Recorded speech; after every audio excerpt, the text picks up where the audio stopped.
If you can see me, press 1, and if you can hear me, press 2. If you can see me, press 1, and if you can hear me, press 2.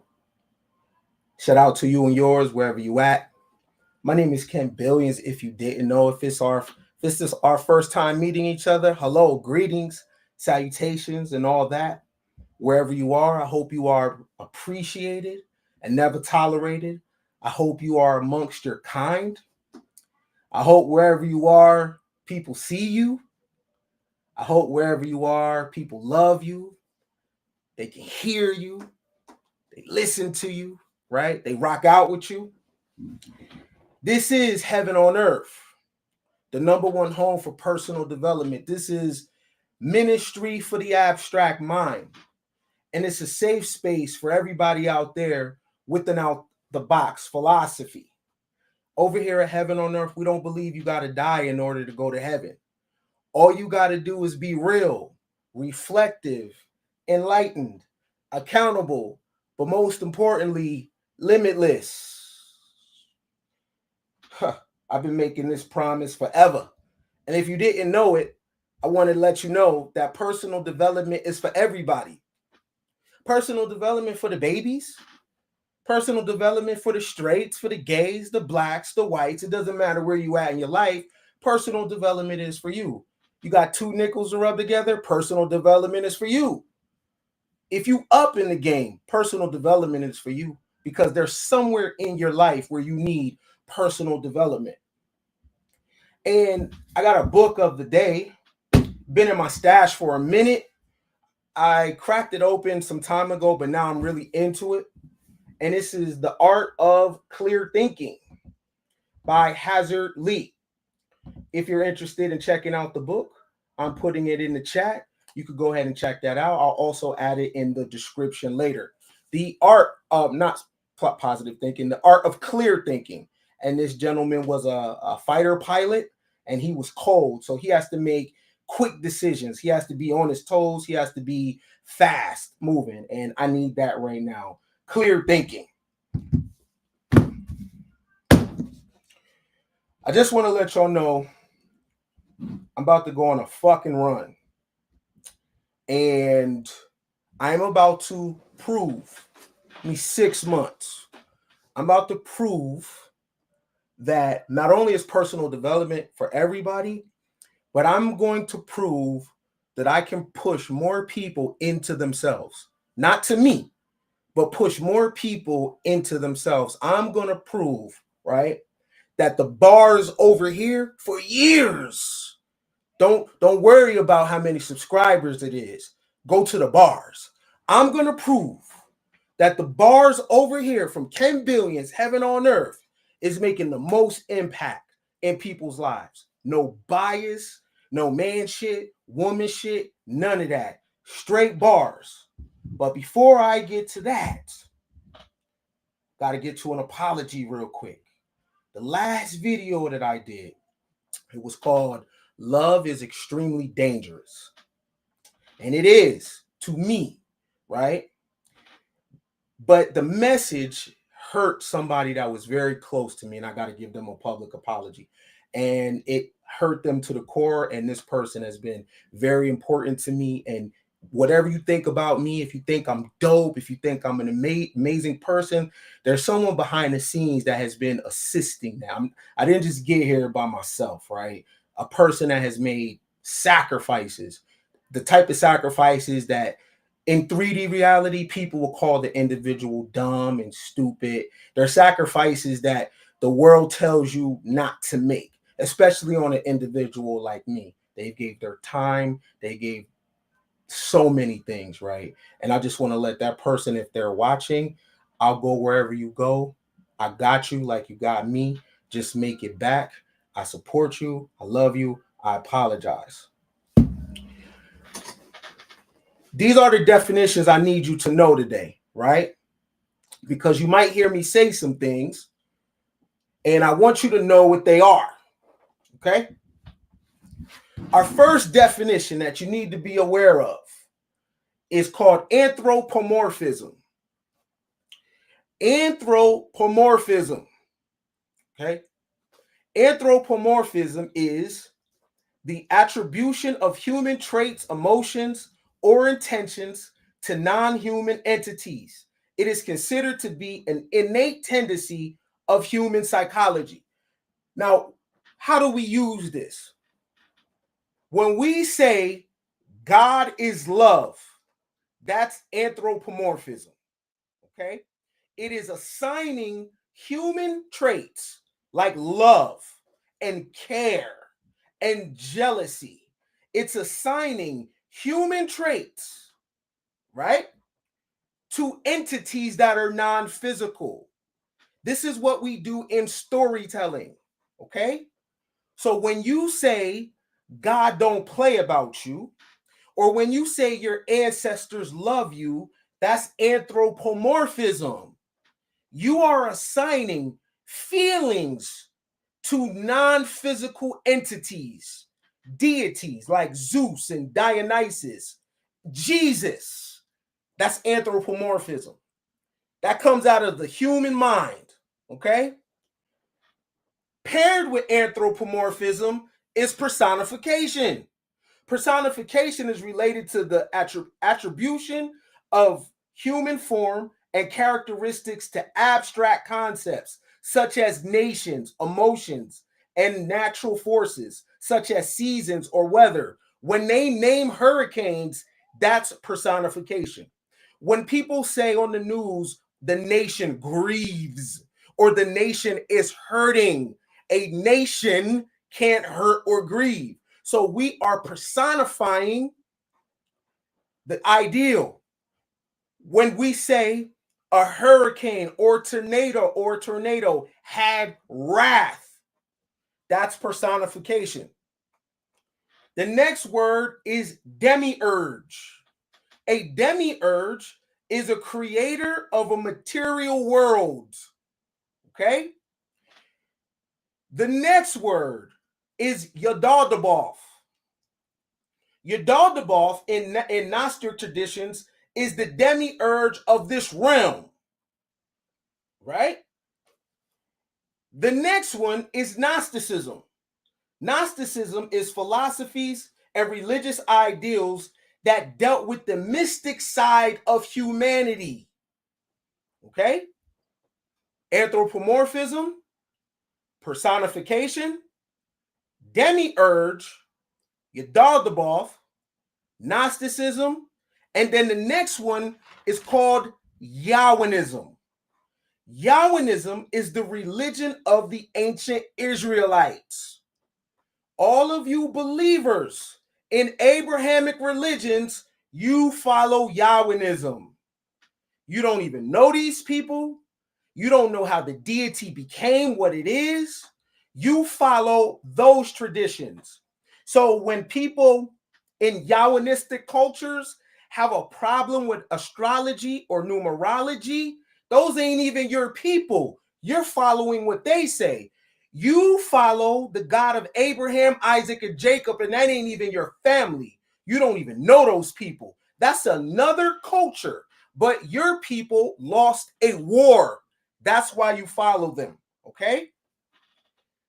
Anthropomorphism, giving human characteristics to entities like Zeus and Hades and Dionysus, right? This shit comes out of our heads. Personification, doing the same thing, but this time to things like that's objects. Oh, my phone is fly, or my phone got swag, or my phone, those are human things that we associate with objects. Demiurges are forces or an energy that is over a material world. It's an energy. Yadadaboth is the entity that is the demiurge. Gnosticism is philosophy and religious ideals that dealt with the mystic part of humanity. When you hear of people being persecuted in the Colosseums, you think that it's the type of Christians that exist now. No, it was Gnostics. It was anybody that was considered a heretic, especially when Christianity begins to become a state-sanctioned religion. The Gnostics are being eaten by lions and tigers, not your modern type of Christianities. It's these people. And then you have Yahwism. Yahwism is the religion of ancient Israelites. And I'm not talking about the Power Ranger niggas out here. A whole group of this different kind of people. All right? Very important that you know these words, because I'm going to say some things, and it's important you know the words. I got to punch you dead in the stomach. This is the King James Bible. The God in here is man-made. What does this have to do with confidence, Ken? That's our topic today. A lot. The God in here is man-made. Man-made. This is not a supernatural deity. This is a demiurge.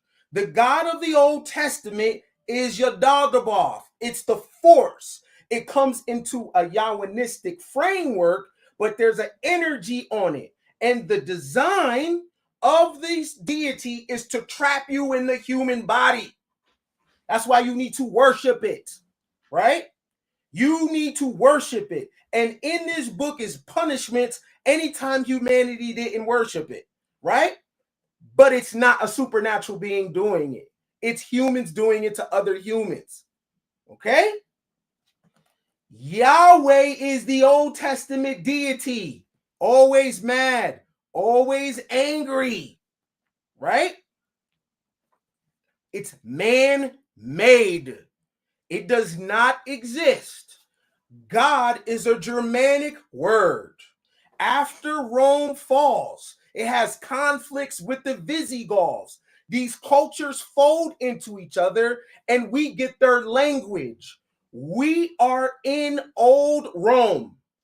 God is not an ancient word. It is not a Choctaw word. It is not a Seminole word. It is not a Cherokee word. It is not a Muskogee word or an Aztec word. It's not a Fulani word. It's not an Arawak or Taino word. It is a European word, the Visigoths. That's why those that come in the name of God bring war and destruction with them everywhere they go.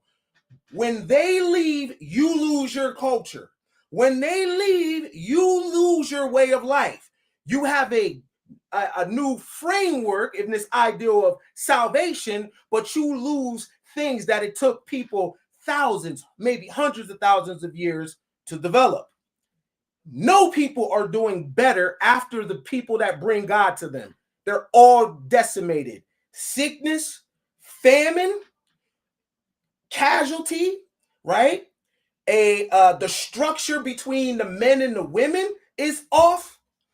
When they bring God, men and women that were once equal, and the people had a reverence for the divine mother.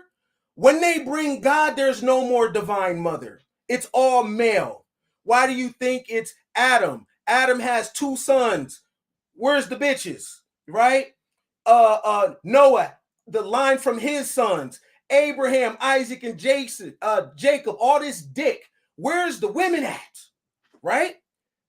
God is phallic worship. It's male. So those that bring God to you are bringing the phallic to you. It's out of alignment. There is no balance, right? How do you have Father, Son, Holy Spirit? Where the hell is the bitch? Where is the woman? How can an entity be a son without a mother? How can you be a father without a mother? Right? But in this, it's upside down. You can be a son with no woman. You can be a father with no mother. Even the devil is male. The Holy Spirit is male, right? And if you're a woman, your power is not in religion. Your power is in spirituality, not religion. Religion is for males. It's hero worship. European males specifically, right? This is not no indigenous shit. This is your Daldabroth. The design of this is to keep you trapped in the human form, right? It's not to get you to expand your consciousness. It's get you to be trapped in the human form, okay? So your Daldabroth or Yahweh is a demiurge, all right? Your Daldabroth is an energy designed to keep you from real power. Now, Yahwism, and this is not even scholarship what I'm about to show you. This is regular AI, okay? One second. Let me add this to the stream.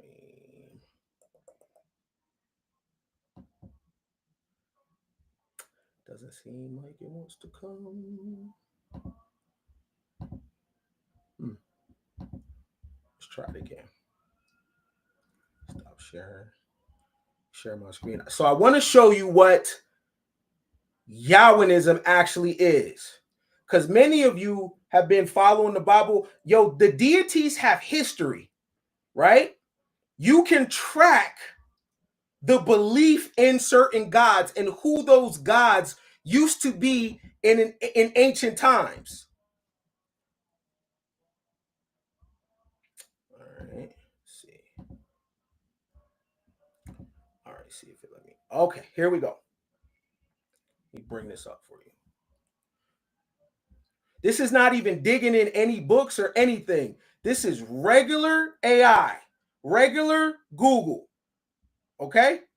Yahwism, the ancient religion of Israel and Judah, was initially polytheistic, with a pantheon that included Yahweh alongside with other deities like El, Asherah, and Baal, before evolving towards monotheism with Yahweh as the central deity. Now, when you're reading the Old Testament and it tells these Israelites, don't put any gods before me. What gods are they talking about? This is the gods of the pantheon, okay? Because all these people from this region, from Canaan, all these groups of people were the same damn people that used to war with each other, and they split off. So when they split off, Yahweh becomes the God of these people, Baal becomes the god of these people, Asherah becomes the god of those people, El becomes the god of those people. It's equivalent to California splitting off. People that are in the northern part of California follow one thing, people in the southern part of California follow a next thing. It's similar to Dallas and Houston. Y'all might be under the same shit, but then when y'all split, y'all put your own cultures onto it, and then y'all gods go to war. Gang banging is nothing new. Before, it was just battle of the gods. My God versus your God. And it's like that to this day. These are gods gang banging with each other. But what you think is monotheism used to be polytheistic. Okay? Yahwism, as practiced in the early centuries of the Israelite kingdoms, was not strictly monotheistic. It involved the worship of a variety of gods and goddesses, including Yahweh, who was considered the national god of the Israelites. Notable deities: Yahweh, the central figure of worship in Yahwism, later becoming the sole god in the monotheistic tradition of Judaism. El, the Canaanite high god, whose attributes and epithets were later absorbed into the Yahweh tradition. Asherah, a goddess who some scholars believe was Yahweh's consort, though this is debated. And Baal, a Canaanite storm and fertility god whose attributes also influence the Yahweh tradition. Over time, the worship of other deities gradually declined, and Yahweh became the sole subject of worship, a process that culminated in the development of monotheism in Judaism. Syncretism, the characteristics and stories of deities, including El, Asherah, and Baal, were gradually absorbed into the Yahweh tradition, a process known as syncretism. The role of King Josiah. King Josiah's reign from 639 to 609 BCE is often associated with a religious reform that further solidified the worship of Yahweh as the sole God and suppressed the worship of other deities. That's important because the reason why a person get on drugs or have alcohol poison or something horrific happen to you, the reason why you always go to either Jesus or Allah is because that's all you know. And that's because it's state sanctioned like that. Whatever culture and society you live in gives you the God to believe in. Okay? So that's why when you go through a experience, it always lands you back to the God of the empire. The reason why we follow Bibles is because of war. The reason why you follow the God of Abraham, Isaac, and Jacob is because of war. If America started going by a different God, you would also too. You're going to follow the God of the empire. But the empire doesn't follow those deities, though. You do. And here lies the problem. Today's conversation, this build is called The Field. How to activate your confidence.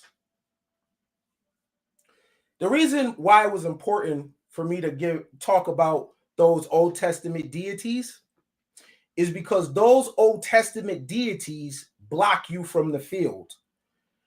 Asherah, Baal, all those, they're not real. They're out of the minds of people. So when I want to do something to a person, first I create the God, right?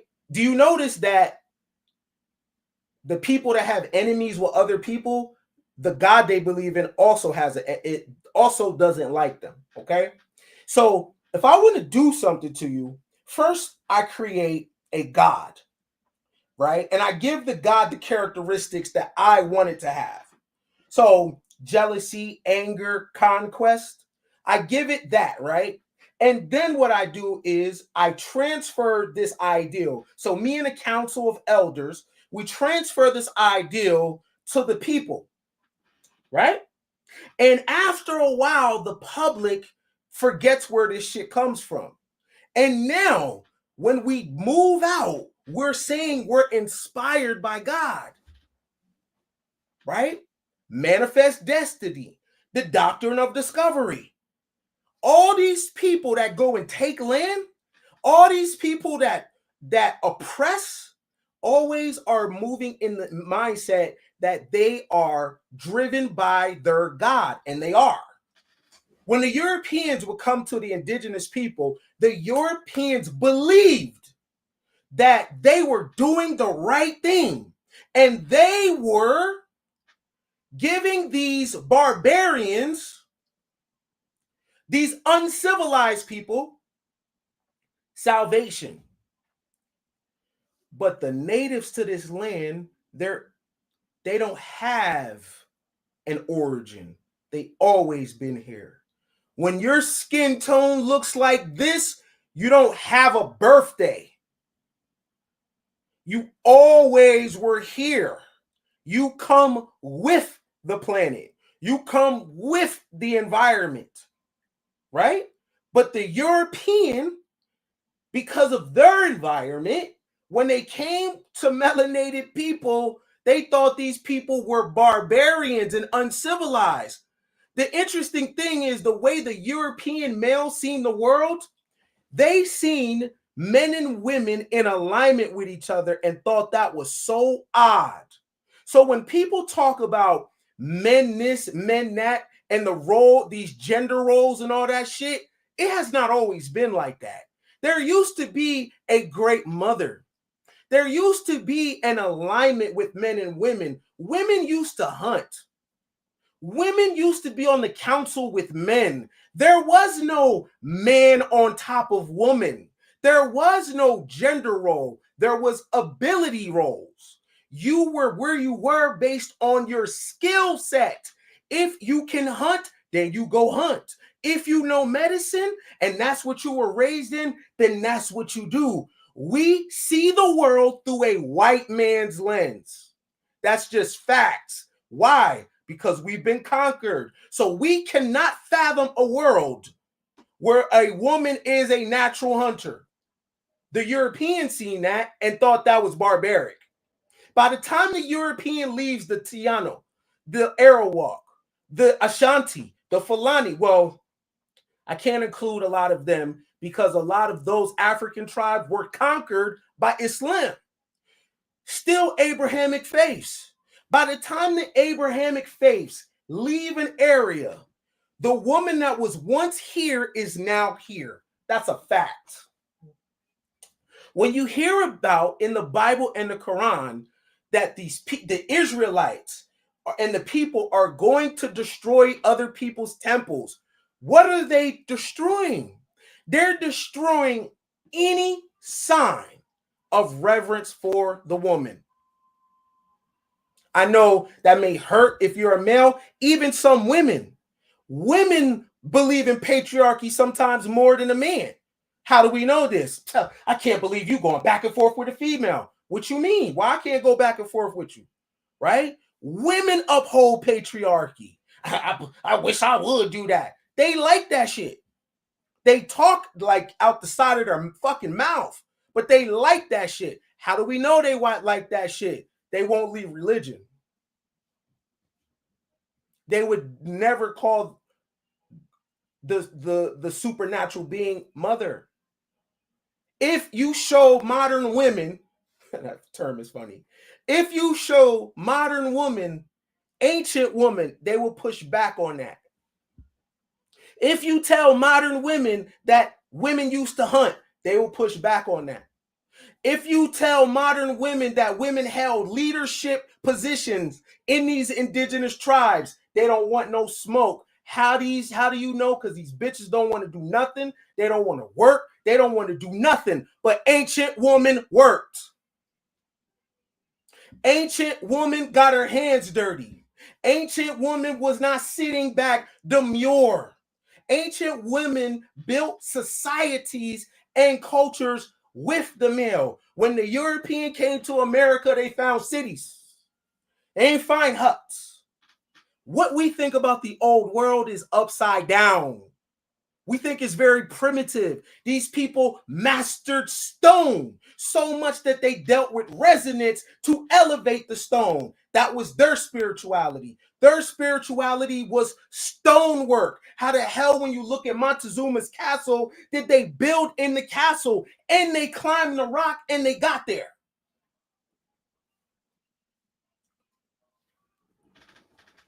But when you deal with this, you have a biblical worldview, so you don't even deal with megalithic structures. When you deal with this, you don't deal with primitive culture because it's devilish. But when you look at the Bible, it's the Yahweh spreading all the hate. It's Yahweh destroying all the shit. Why is that important? The field. Ancient people had a connection to the field. How does the field work, Ken? I'm going to show you. So we're going to do it together, right? Because even myself, there's times when I can feel myself, have access to the field, and then I lose it. I get writer's block. I don't feel creative. Something is missing. Something is blocking my access to the field. Okay? This is the field.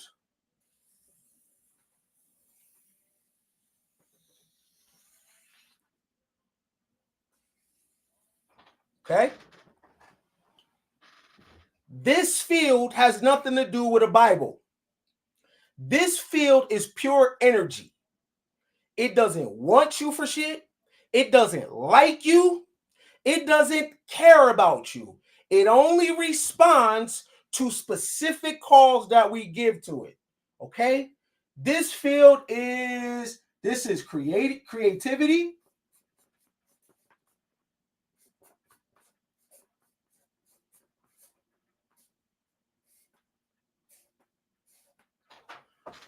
When you're looking for a book ideal, when you are looking for ideals that will help you scale, you go to the field, because the field has Einstein's mind there. The field has Booker T. Washington mind there. The field has Josephine Baker's creativity in it, because when we transition, our experiences go back to the field.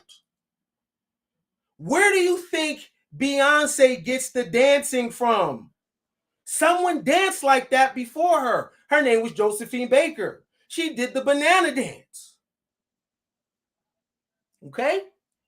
Everybody that has ever lived on the planet is an ancestor. Your ancestor is not based on your bloodline. Your ancestor is anything that breathes. So that's animals, that's plant life, okay? That's humanity. Anything that was on the planet, when it dies, its attributes go back to the field, okay? So the field has creativity. The field has innovation.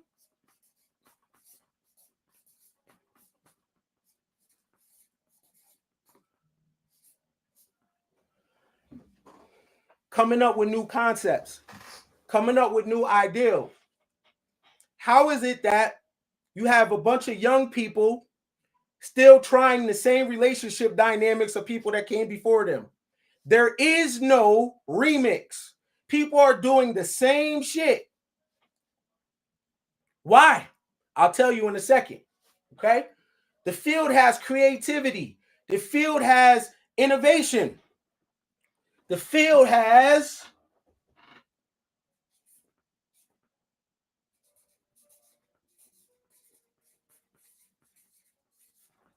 mystery. You hear people talk, all they talk about is back in the day. Back in the day, back in the day, back in the day. The field, there's no time. The field has mystery. The field is unlimited potential. But people are talking about tradition. Fuck tradition. I'm a disruptive thinker. I burn tradition. I don't care about gender roles, men and women shit. I burn it all down. The only tradition that I stick with is protect the babies. Respect the elders. Anything else, fuck it. Straight up. I don't care about the nuclear family, fuck it. Anything traditional, fuck it. Because with tradition comes the systems that y'all say y'all want to destroy. First of all, two people don't raise children. Villages raise children. Right? Villages raise children. Not a mommy and a daddy. That is not the primitive way for childbirth. Right? So I don't care about any tradition. Burn this shit down and give it to the babies. Let them figure it out. Right? So hold in any, stay to the end. I will do a Q&A on anything. Don't ask me no shit about that. Don't got nothing to do with what I'm talking about right now. Right? If you're here, I'll do a Q&A. Stay to the end. We'll talk. Right? So the field is pure consciousness, pure life. The field is also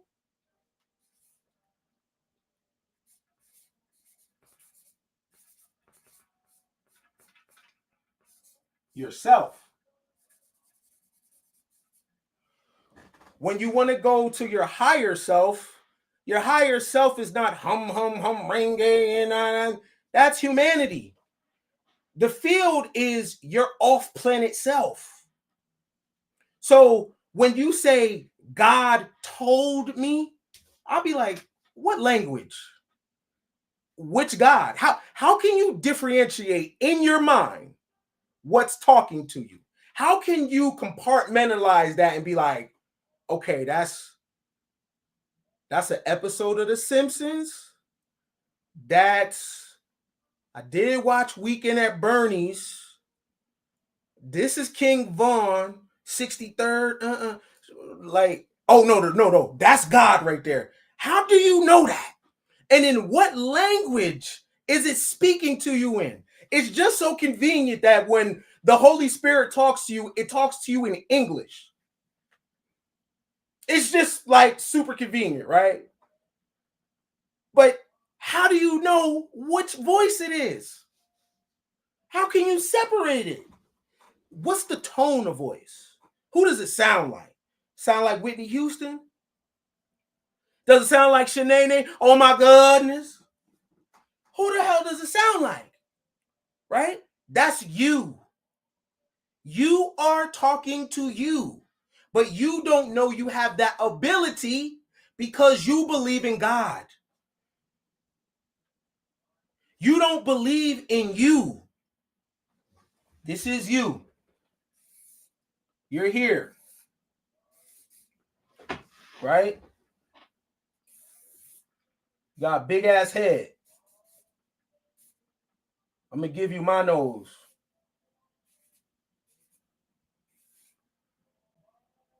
This a YN, so I'm going to give it a chain and shit. It's a chain. It's a cross. Got earrings. Right? And curly hair. He get bitches.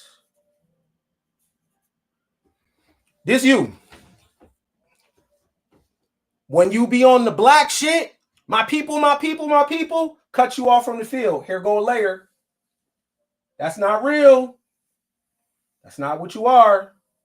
So when you was a baby, you had pure access to the field. That's why you had so much confidence. That's why when you fell off a bike, you got back on it. Right? Hold on, let me draw the sis too. Because my man need a sis. She got big ass head too. She got big lips.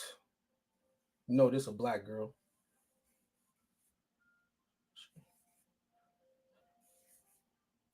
I'm gonna give her some lashes.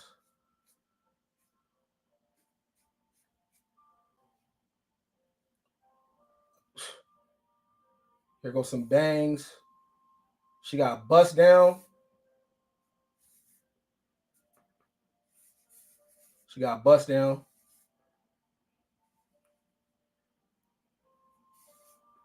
She got big old ass too. Put her ass behind her, right?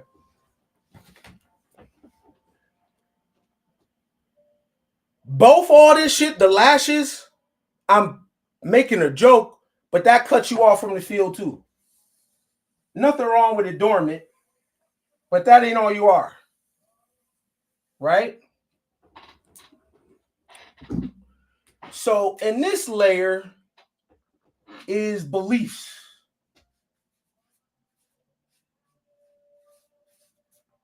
Right? So the red layer is belief.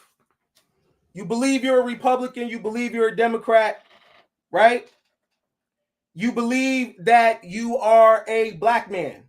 You believe you're a black woman. You believe that you a Crip or a Blood. You believe you're white. You believe that shit. That cuts you off from the field. None of that gets you access to this. Right? Okay. Culture. Culture keeps you from the field. Because now you got to uphold mom and dad. Mom and dad's fears become your fears. That affects confidence. Right? You got to carry on culture. You got to build the black family, right? Keeps you from the field. The more layers we get, keeps you more human. You lose your supernatural abilities. When you are watching X-Men and all this Marvel and DC shit, that's you. Because don't those movies match up with all the shit when you're reading in the Bible? A person walking on water, a person able to move a sea, right? People doing all this magical shit. Doesn't it match what you see in Marvel and DC? Right? Uh-oh. Let me put a little colorism in here too. Y'all gonna argue about that. Oh my God, can we just stop? Can we normalize not being colorist? No. That's what happens on the planet. Colorism. No, I need red. Red is I'm angry. No, ho. Can't stop none of that. You supposed to transcend it. Little bitch. Colorism. Racism. All that. Oh no, we need community. Uh-oh, another layer. So now your focus is just, I can't do nothing without people. We need community. Community. And you got community. Takes you further away from the field. Only thing y'all gonna do is come together and be sweaty. You might need to redefine what that means. You just want to be around people. I want to be around people that look like me. What? That's the dumbest shit ever. What about people that think like you? Looks? That doesn't mean nothing. You're creating these layers, making you more human. Right? If you really want to destroy the system, y'all really want to bring down the system, go against humanity. Don't care about none of this shit. But gotta have babies. Because we want the system to go on. We complain about the system, but we want to go on. The Gnostics knew that this realm is the fall of man from the spiritual side. So you got family, put it like that. No one want to be a revolutionary and bring this shit down because you want to have a family. You want to get married. The fact that you want to have babies and get married, all that shit, and get a job and go to college, it fuels the very system that many of you are complaining about. You're complaining about a system, but you keep it alive because you want humanity. You want a man. Therefore, that fuels the system. Because guess what? You need a house. That house is wood from nature. Guess what? You eat meat. That's taken from nature. Nothing about the human experience of what we say we want helps the planet. It actually helps the system that you say you want to get rid of. So this is the family.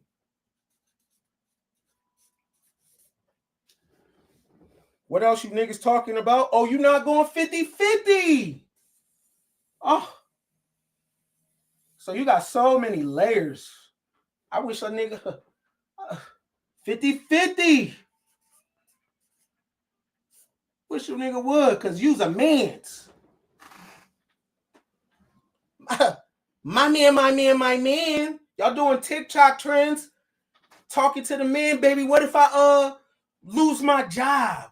I can't pay the mortgage. And then what does the man say? Well, you wasn't paying the mortgage anyway. And they be like in the comment section, may this kind of love find me. Narcissism. Right? We can keep going with the layers. What does this do? Keeps people from here.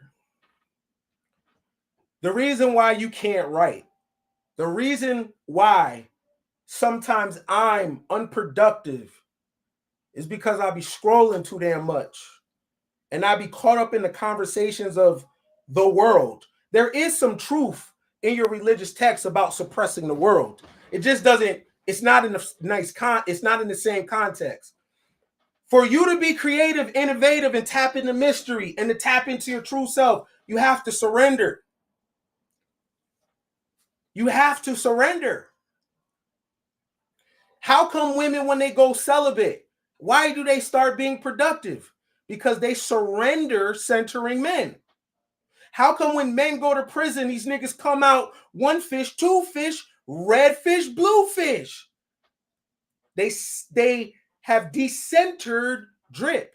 They have decentered and surrendered to, they have decentered women and surrendered to validation.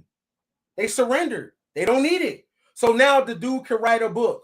That's how you get a Malcolm X, because you remove him from humanity and the only thing he has is his thoughts. So even though he's in a fucked up environment, it still gives him access to the field.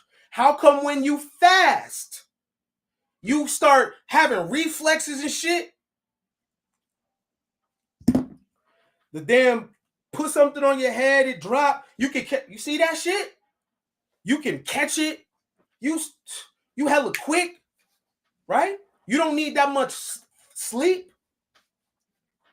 When a nigga stop eating, dick get real hard, rock, right? When a woman changes her diet, surrenders to certain shit, all of a sudden that dry ass pussy turns into squash. Why? Look what happens when we surrender to things. The more we surrender to this shit, all of a sudden our body is different. All of a sudden our mindset is different. Oh, y'all niggas in the comment section. Then y'all got the nerve to be like, I'm sick and tired of seeing this stuff. But you clicked it. So y'all in the comment section. Y'all so far away from, they about to have a baby too. Let me big head ass baby. They gonna have a baby.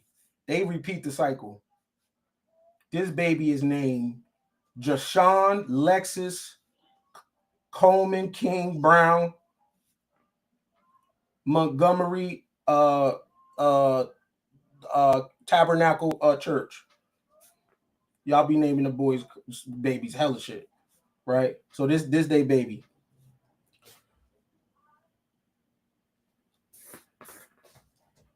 She a single mom.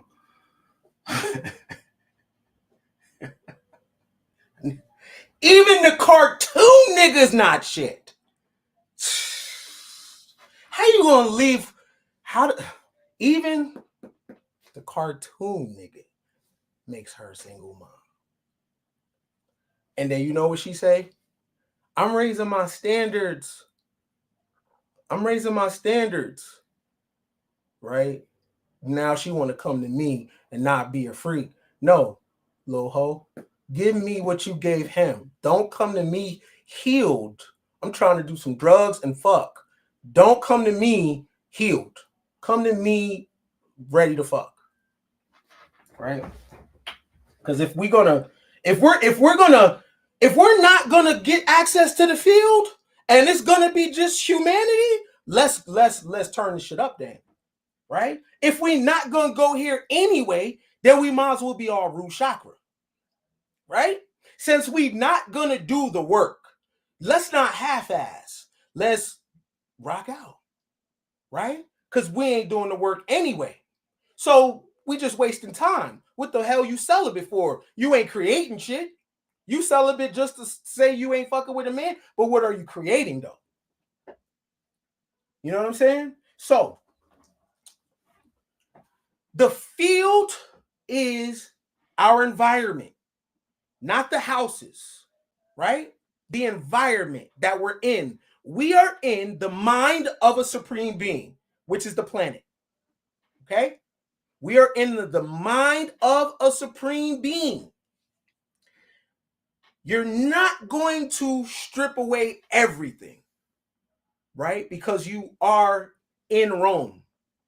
But you want to get past as much as the 50-50 conversations, the identity politics, all that, so you can get to the field and be creative. You have to let go of religion. You have to let go of the politics. You have to let go of the identity. I'm a black man. No, you're not. You're a being. No, you're not. What would you, Daniel, say? Well, if a cop gets behind you, I don't give a fuck what the world says. I ain't that.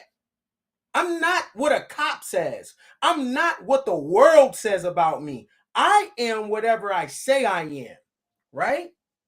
So you're not going to get rid of everything, okay?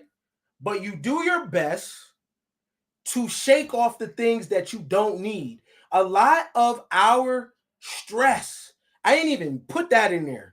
Put the stress, put the depression, put the anxiety. Man, we are so trapped in here that we just become a little dot. And then we got all these layers that we can't get to the field. Yo, Josephine Baker got some thoughts for you, yo. Malcolm X got some thoughts for you, yo. Reginald Lewis got some thoughts for you. Einstein got something for you. Josephine Baker got something for you. Whitney Houston got something for you. You just have to make it past the bullshit to get to the field. What you call the ancestors, they're not on the damn planet. They're in the field. Their consciousness is in the field. And what the universe don't want shit from you. The universe wants, and that's personification. Okay? The universe don't give a shit about you. It responds to laws. Right? So, hopefully, Cartoon Sis can get herself together because he's in Colombia. Right? He is talking about her now. Right?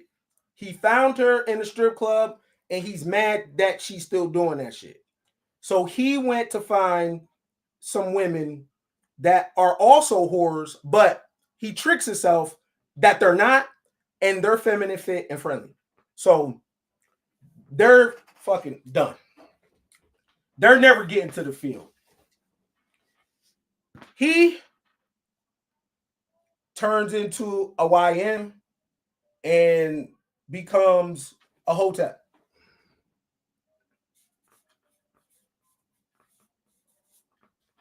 After he recovers from his hotepery, right, he becomes red pill. Cycle repeats. The youngster doesn't have access to the field. Let's talk about confidence. How do you get access to the field? You get access to the field from confidence.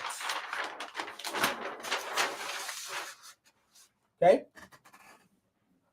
Confidence, the etymology is reliance on one's own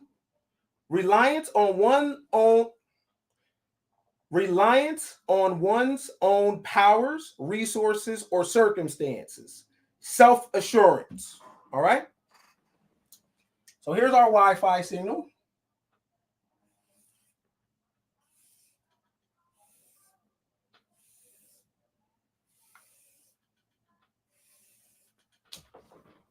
If you want to buy my notepad too, for my fine art, I got you. And I'm going to tell you niggas right now, when you see me write shit, I'm not a spelling bee nigga. So I will fuck a word up. All right? I can read. But, all right? So, this is going to be our inner pyramid.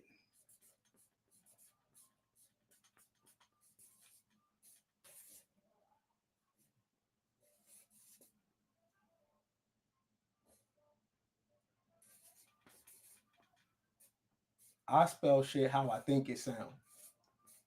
All right? This is our inner pyramid, right? All right. We'll do a Q&A at the end for those that need it. All right. There's some things you're going to have to do to get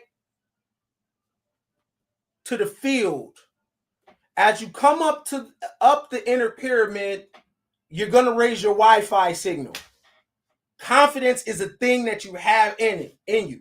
I know this because there's times where my shit was shot and I just was a madman. I couldn't figure out why. My Wi-Fi signal was trash because I was doing some of the things that I was explaining to you as well. So on the bottom of our pyramid is the first step. And we're going to get into some truth right now. This step is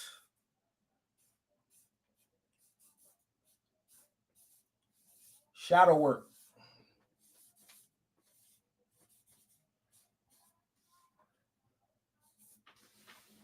It's the first step. What does shadow work mean from the Carl Jung perspective? Shadow work involves exploring and in integrating the repressed or unconscious part of yourself, often those perceived as negative or undesirable, to foster self-awareness and personal growth. This is confidence, right? So for me, I'll have what you call fire boyfriend dick. This is shadow work, me being able to say this, right? I'm not them niggas on the porn, but I got fire pipe, but it ain't that. All right? That's shadow work. You know why? Because I may get a partner that's used to that, right?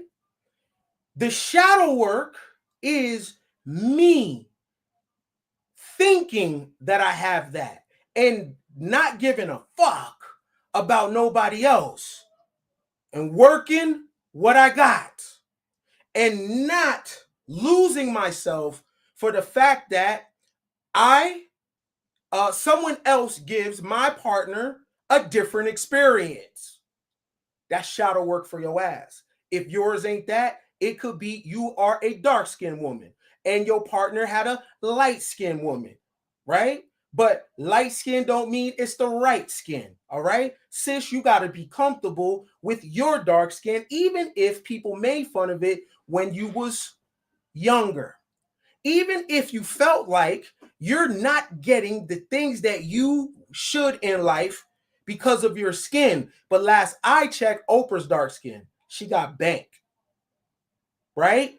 If you're dark skin, right? And if you think that men aren't choosing you for that, you're actually lucky. You know why? Because you can get straight to the money.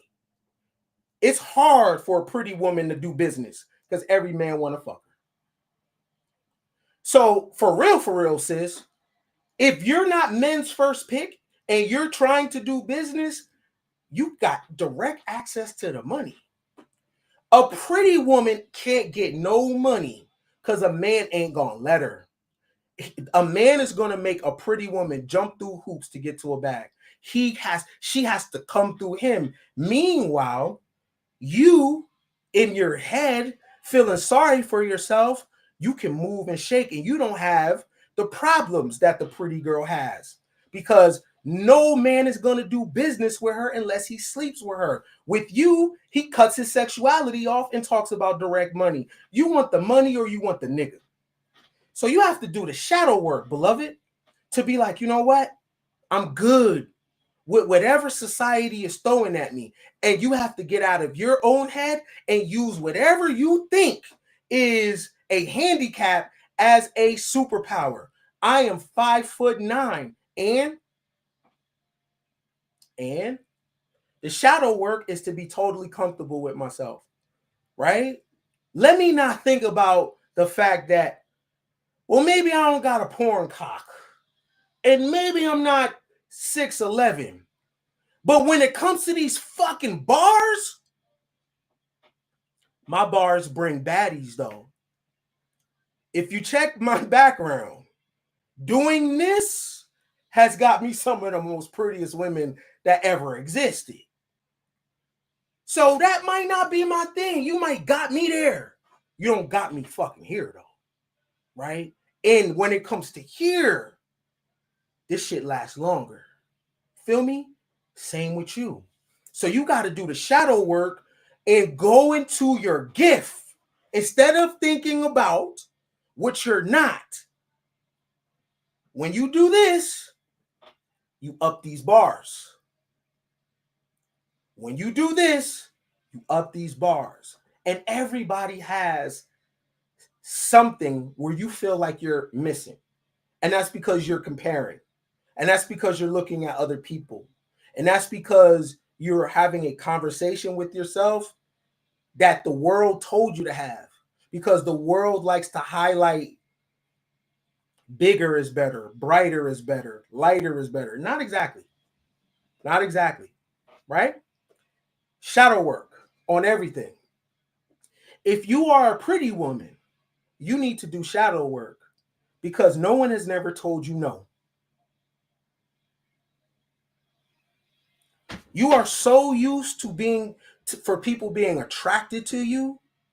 You are so used to getting your way. It's actually fucking up your confidence. You know why? Because you ain't never earned shit. You don't have the confidence of an earner. You have never told a man no to his money. I'm going to do it myself, even if it takes me longer. This is why a lot of men don't respect women, because men view things women do as easy. The men that respect women are women that do hard shit. That's what y'all not going to talk about in the gender war. Yeah, men don't respect women. That's true, because a lot of women don't be doing hard shit. The ones that do hard shit, men respect that. I know I do. You as a pretty woman, your confidence ain't there. It's not, because you are used to the male gaze. You are used to the female gaze. You are used to people putting up a production for you. You don't know what it's like to pull yourself out by the bootstraps. You don't know what it's like to sweat. And check this out. A woman that's a 4 in the face, right? In the market, got more value than you, especially if she got grind. If she got grind, she's better than you, yo. And the way that the world is going, you're going to have you need some grind, yo. Having tricks all your life has handicapped you.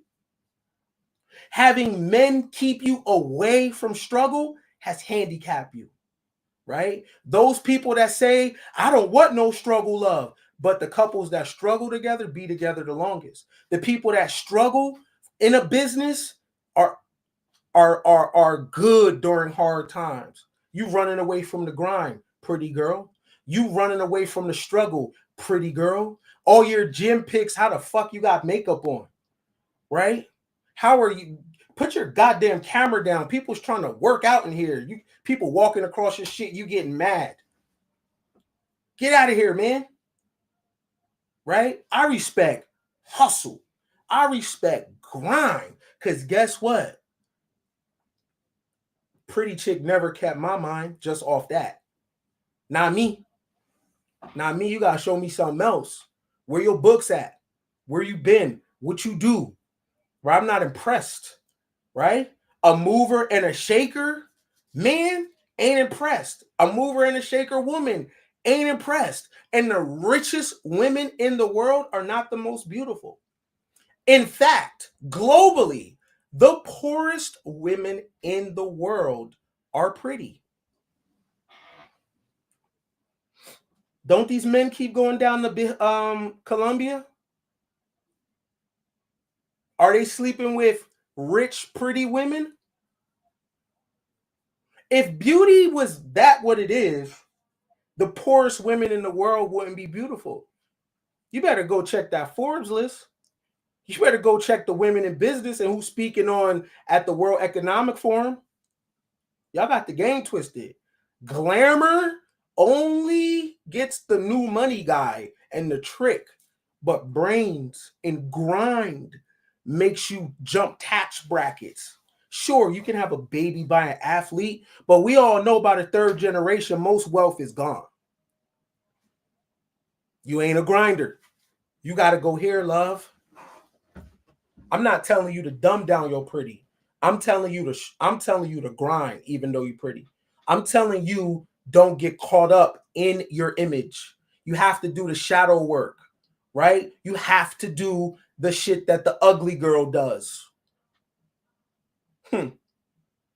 This why all the non-attractive women, why they got cars and cribs, and the pretty girl is online begging. You don't see non-attractive women online begging. All the pretty girls on TikTok is talking about what they gonna do for a date and this, that, and the third. Meanwhile, look at the big girl. Look at her trips.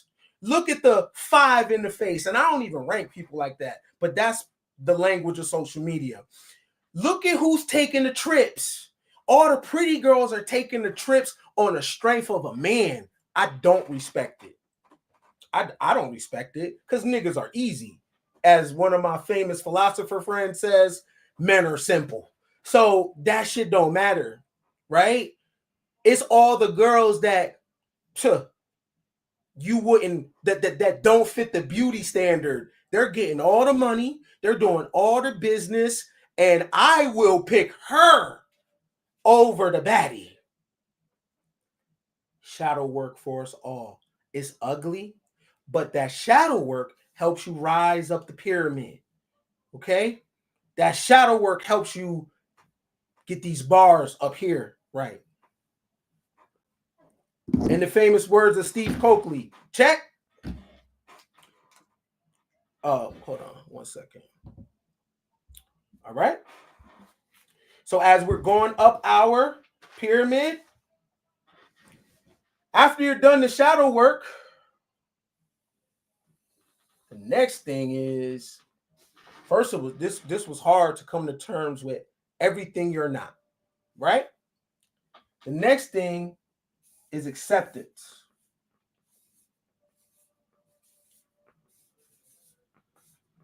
I don't know if acceptance is an A or an E.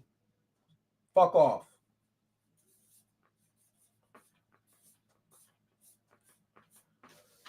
Acceptance. I accept that I'm 5'9". I accept my body. What can I change? I can change my gut. Okay, I'll change that. Right? I accept I was born to the parents that I was born, where I was born. I accept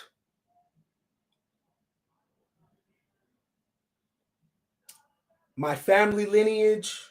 I accept everything. Right? When you accept the things that happen in the shadow, your bars go up. You are opening yourself back up to the field because you've been shut down. You're rising up the pyramid, beloved, because this shadow work, super hard. You accept who your mom is, your dad is, you accept their humanity. You accept that you chose the man or the woman that left you. You accept all the things that have happened to you. Because believe it or not, everything has happened to us. We called it to us. I know some of you are going to go to the most graphic things, and I'm not going to kiss your ass. You called for that. I called for my trauma. That's part of my journey. Now, the mastery is, what do you do with it? One of our laws of accountability is pain is the paywall. You can't say, if you're a believer, God don't make no mistakes, but the horrific shit that happened to you, oh, that was an accident. No. You got to keep the same energy. You called it, right? Because in the spirit realm, the spirit doesn't process it as pain. The spirit realm processes it as a journey. We process it as pain. We process it as wrong. We process it as a violation. But in nature, it's not. It's only that in humanity. And I've been through hella shit, right? Acceptance. I accept that the things that have happened to me, I was a magnet to it, right? I accept that when I have been a weight that I shouldn't have been, that's my vibration. So imagine a bell. Ding, ding. You're dinging the bell, right? That's a frequency coming off of it, right? When we're eating a certain type of way, when we are a certain type of weight, that imagine that bell. Now you hollow. Boom, boom. You sounded like a drum when you're supposed to be ringing like a bell. So in your state right there, what do you think you're vibing out? And it's not about a six packs or traps or anything. It's the state that we're in. The weight is based on stress. The weight is based on insecurities and depression. The weight is based on beliefs that don't do us justice. The weight is based on going back to the most traumatizing and horrific things that have happened to us. So now we're stress eating. Now we're eating when we're not even hungry. Now we are looking for an excuse to feel bad for ourselves, right? So you do the shadow work. Wi-Fi go up. Ping. You would have acceptance. Then get to 0. 0 is very powerful. You see what a 0 does to your income, right? You see when you have $100 and you add that 0 to it, it's 1,000. 0 is very spiritual. Getting to the 0 point is a fresh start. You are whatever you say you are when you get here. I don't care how your family know you. I don't care the name they call you. I don't care none of that shit. When you get here, you are at 0 and you are fresh. You have the shadow work. You've done acceptance, right? Wi-Fi going up. As this is happening, you're going to be driving in a car. You're going to start getting ideals. Not only are you going to start getting ideals, because you got ideals when you was in a bad state, what you're starting to get is the vision. You're starting to see yourself opening the business or see yourself doing the dream. You're going to see yourself doing the things that you say are important to you because, right? You're getting to 0. You are whatever you say you are, right? When you get to 0, here's where the magic starts, right? Now you're not that traumatized little girl. Now you're not the little boy that left. My mama died 7 years ago. So people that know the story. We didn't have the greatest relationship, right? So, but I was up there supporting a woman that I know would not have done the same for me, right? I fucking hate that lady. That's acceptance. She's a bitch. That's acceptance, right? This has nothing to do with her as a woman. This has everything to do with her as a mother. As a mother, can't stand her. This is acceptance, right? As a woman, I rock with her. I get it. I understand, right? It took me 7 years to get to here. To finally shake that shit. Because when she died, I was looking at her and her eyes rolled in the back of her head and she was gone. And that shit has been fucking with me for 7 years. It's last week was 7 years. It has set me on drug binges. It has damn near almost had me ruin relationships that mean a lot to me. It has made me unproductive. It has destroyed my mind because I had to separate the mother and the woman. And I had to do the shadow work, right?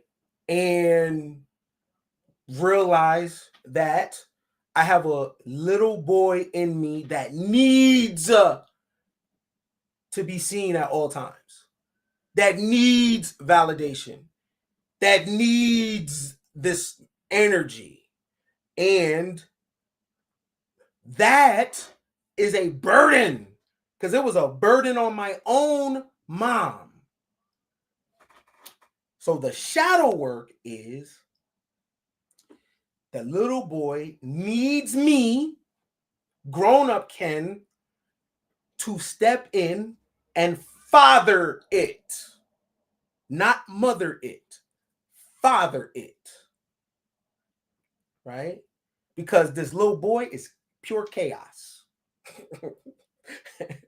If you just let me go, if I had a camera behind the scenes from some of the shit that I be doing and how I am, right? Y'all hear me on the mic. But if you know me behind the scenes, I'm fucking crazy.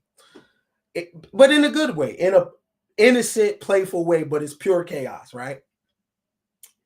So for a long time, I thought that I needed the energy of a woman to help with this shadow work. And that's true. However, my little boy needs a father, right? And what the father comes into the little boy that is looking at mommy, mommy, mommy, mommy, the father comes in and kicks the ball over the fence. Oh, go get that shit. Right? Go find something to do. The father comes in and brings order to that little boy. That brings order to the chaos. I have to father my little boy. That's the shadow. Acceptance is what happened to me. The 0 point gets me to a neutral ground to where now I can separate the woman and the mother. It was hard to do that down here. So I'm able to separate the woman and the mother and be like, as a mom, no. As a woman, she the reason why I'm a certain kind of way. I rock with it. I am whatever I say I am. See, here, I don't know I'm 5'7". I think I'm like 6'10". Right? Because here's where the magic starts. Here's where the creativity is.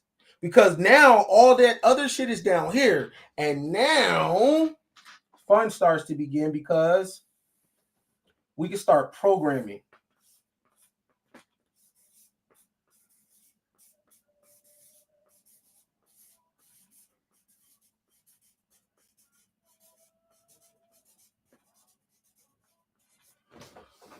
When you start programming, you have audacity. Right? When you start programming yourself, here's where the law of assumption begins to take place. Because you start behaving like a thing, even though you're not that yet. Meaning, when you start programming, if you want to be a millionaire, you start behaving like it. You start imagining what a millionaire does on a day-to-day. This is where you start to lose friends, right? For temporarily. This is where couples break up. This is why this inner pyramid is, you got to do it together. Because if a person does this alone, it's over. Because when you start programming, you start being in a different consciousness, and the other people are addressing you as the old you. And when you are making these changes, the real change is not social media posts. You're not even saying nothing because it's incubated. You're doing it in the dark. When you start programming, you start looking different because there's an inner voice that's happening. This is deeper than affirmations. This is your operating system. Things that you used to respond to, you don't respond to anymore. Things that used to trigger you, you don't trigger no more. The memory of you doesn't exist anymore because you have an operating system that is totally different, and it doesn't come from the outside world because you are now getting access from the fields, right? So you're having different conversations with yourself. So when you're driving, you are just having a conversation to yourself. You are praying to you. You are not giving your energy outside, asking an outside force for power, right? You are not asking. You are commanding and demanding on inside of you. It's incubated, right? This is powerful right here. I am whatever I say I am starts here. Here's where the spiritual journey is. Right here. You start having that thing going on in you. And you become unrecognizable. And you start having audacity. And you start talking about shit and expecting shit from life. And people are like, who the hell are you? You from the projects. You don't even see yourself like that. And then you're going to have people always come and try to speak to this part of you. Man, I remember when. And you know what? You don't even see that person. Right? And you stop, when you're here, you stop speaking from a perspective that you're here, right? You don't, when something happens, you don't be like, man, I'm a street nigga, I'm a nigga from the pride. No, no, no, no, no. You're totally in this new self. And then from there, you become delusional. Delusion is good because delusion helps you bend reality. You have to understand the way that we're programmed and conditioned to get out of that state. You must be a delusional thinker, because how the hell are you looking at your bank account and that bitch is in the negative and you are like, I got this, I got this, I got this? What? How do you turn that around in a year? Because you start bending reality, because in delusion you understand that this shit is not even real anyway. You start looking at money different. It's not real. When you go get a loan from the bank, they just plug a number in and it just pops up. It's not even real. None of this is real. Our senses make us feel real, but it's not real. You start getting delusional and you start seeing shit that ain't there. And you start talking crazy about yourself and your abilities and what you want out of life. And people look at you and be like, but you're dark skinned, but you got this many kids, but you're a felon, and you can't even see that. Because guess what? Explain the Wright brothers. Explain subways. That's delusion. When people are coming with the design on paper for factories and shit, that's delusion. Because how are you going to raise $100 million? How are you going to get these kids out of these projects? How are you going to get these babies to a great life and their dad left them? How are you as a man going to rise above the condition as a Pookie, as a Ray Ray? With your background? Delusion. Then when you come delusion, what takes over your delusion is imagination. They're cousins. Delusion and imagination are cousins. The imagination is the creativity of the delusion. Right? So when they call women delusional for their dating preferences, the problem is the women don't have imagination. It's like all the same thing. Okay, you got 4 children by 4 men, and you're 300 pounds. Nothing wrong with you being delusional, saying you want this kind of man, but you're not being creative in your imagination, because you never say what kind of man is it. Is he Chinese? Where does he live? See, you're not being imaginative because you might have to move to China. You might have to go to Japan. You're being delusional, but you're not having no imagination. You're sounding like everybody else. So you're delusional because everyone is looking at your current state, but you're not putting imagination to it, because if you were, you wouldn't be on Kendra G. If you were being imagination, if you had imagination, you wouldn't call Kevin Samuels, because that's not imagination, right? That's down here. That shit brings you down here. That's shadow work. Because why are you calling don't call me asking about no dick, right? That ain't personal development, right? I'll take your money if you want to call me and talk about that, but you understand that you're not helping me rise to another level, because you got to bring me something where I can be creative so I can help you graduate. If you come down here and we're dealing with this, sure, I'll do a session with you, right? But you are keeping me here, right? Because every time I'm trying to get you to go through these things, you're going to bring it back down here. And then those are venting calls. So people that book session with me, I know how to separate them. Does this person just want to vent? And if you just want to vent, you just want a person like me to hear you, but you don't want your Wi-Fi to get up, right? So When you program, then you become delusional. And then you put the imagination on your delusion, and then it starts moving. These are cousins. And when that happens,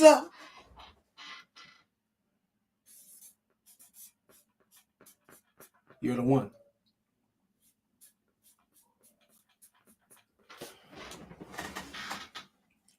When you're the one, everything is clicking on all cylinders.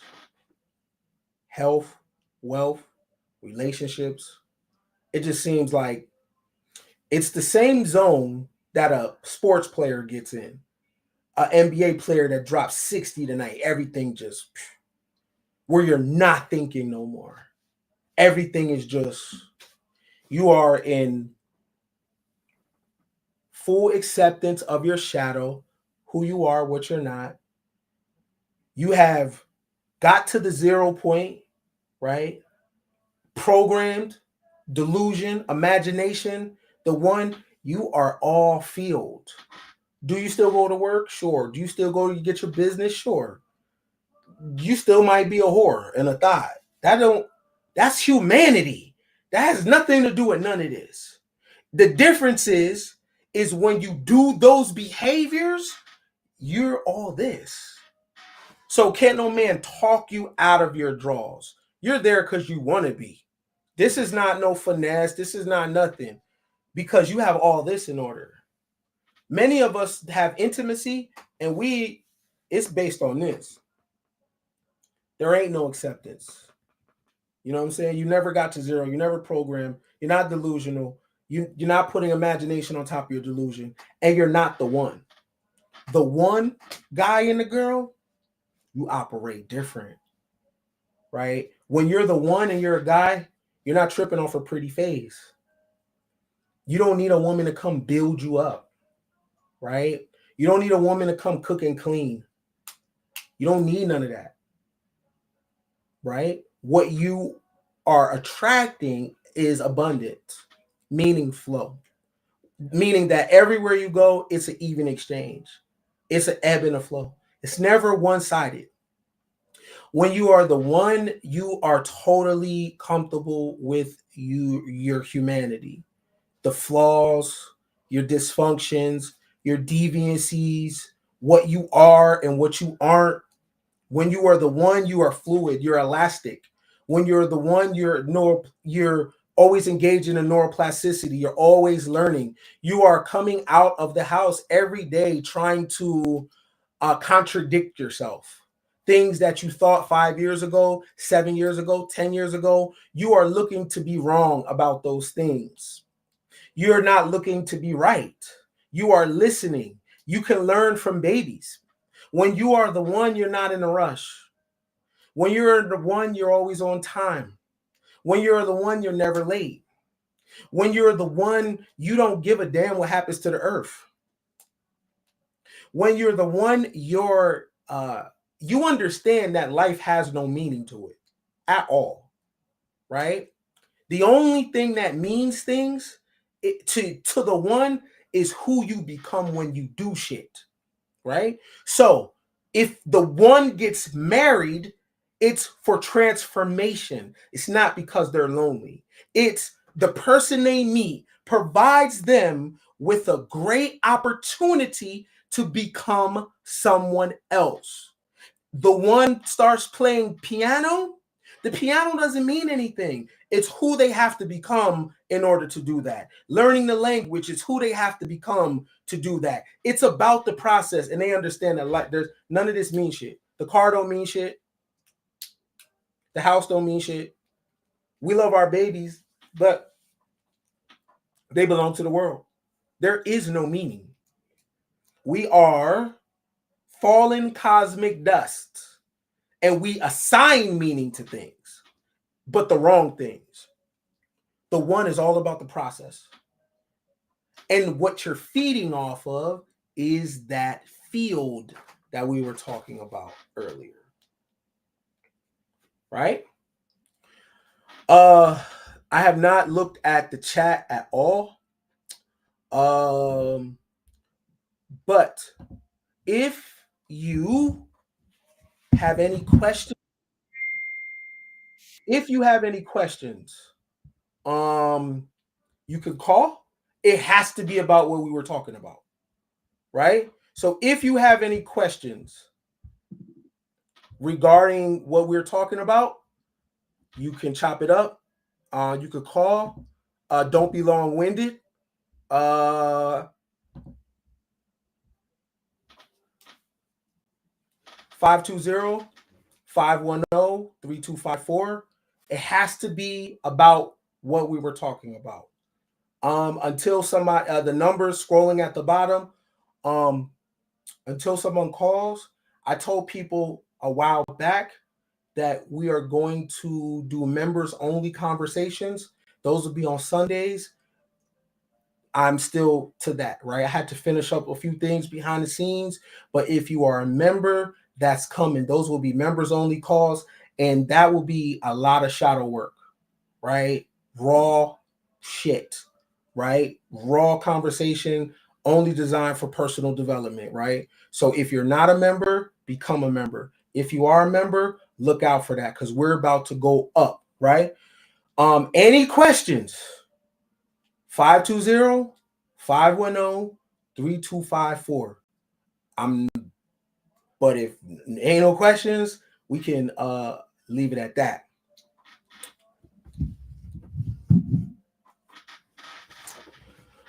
I thank everybody for chopping it up.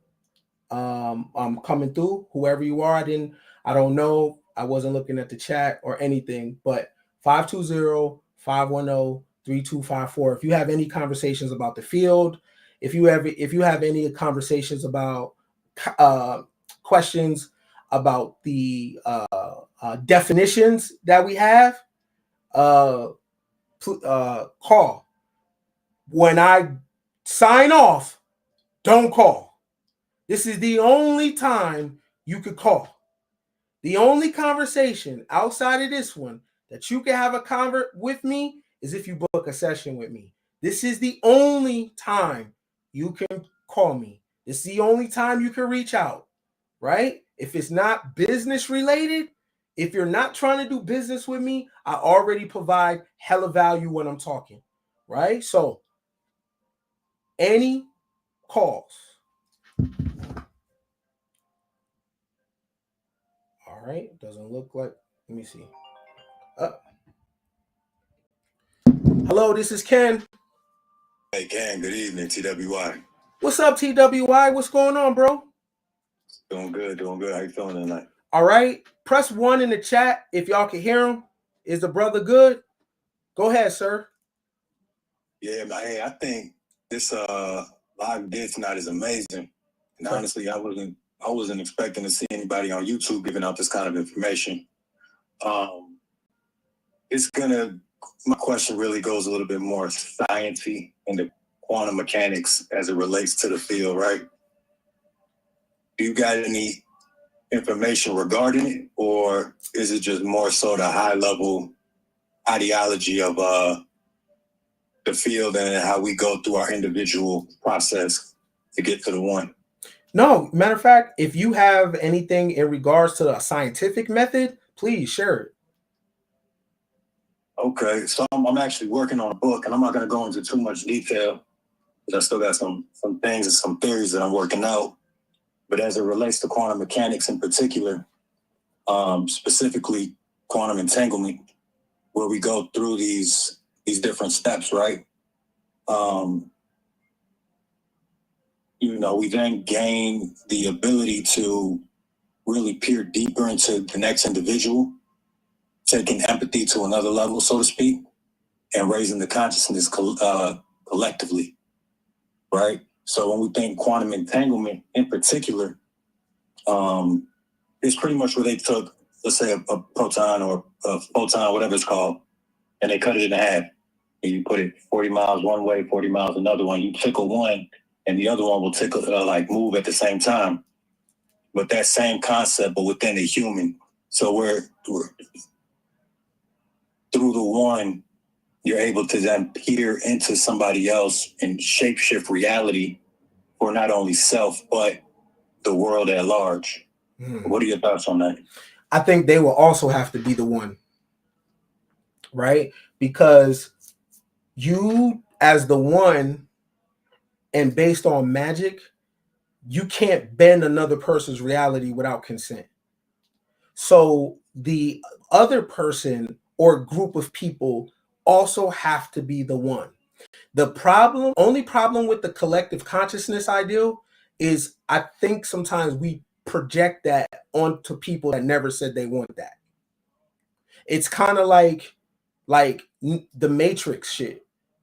Morpheus, Trinity, Neo, all the people, they consented to do that, right? So there are people that don't want to be out of the Matrix, and Right. that's okay, right? And I think we make the mistake of sometimes having a hippie perspective when it comes to humanity, but this ascension is individual.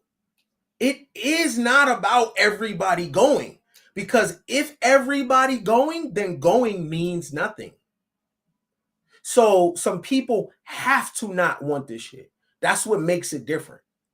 You know what I'm saying? So in regards to what you're saying about the one, I personally think that it only rocks out and makes sense is if you're in alignment with the one, and then y'all become two, and then y'all bend reality together. But how would you feel if you bumped into a woman and she's the one, and you just doing your thing, man? You living your life, and she bends reality to you, and she shows you some shit that you didn't really want to see.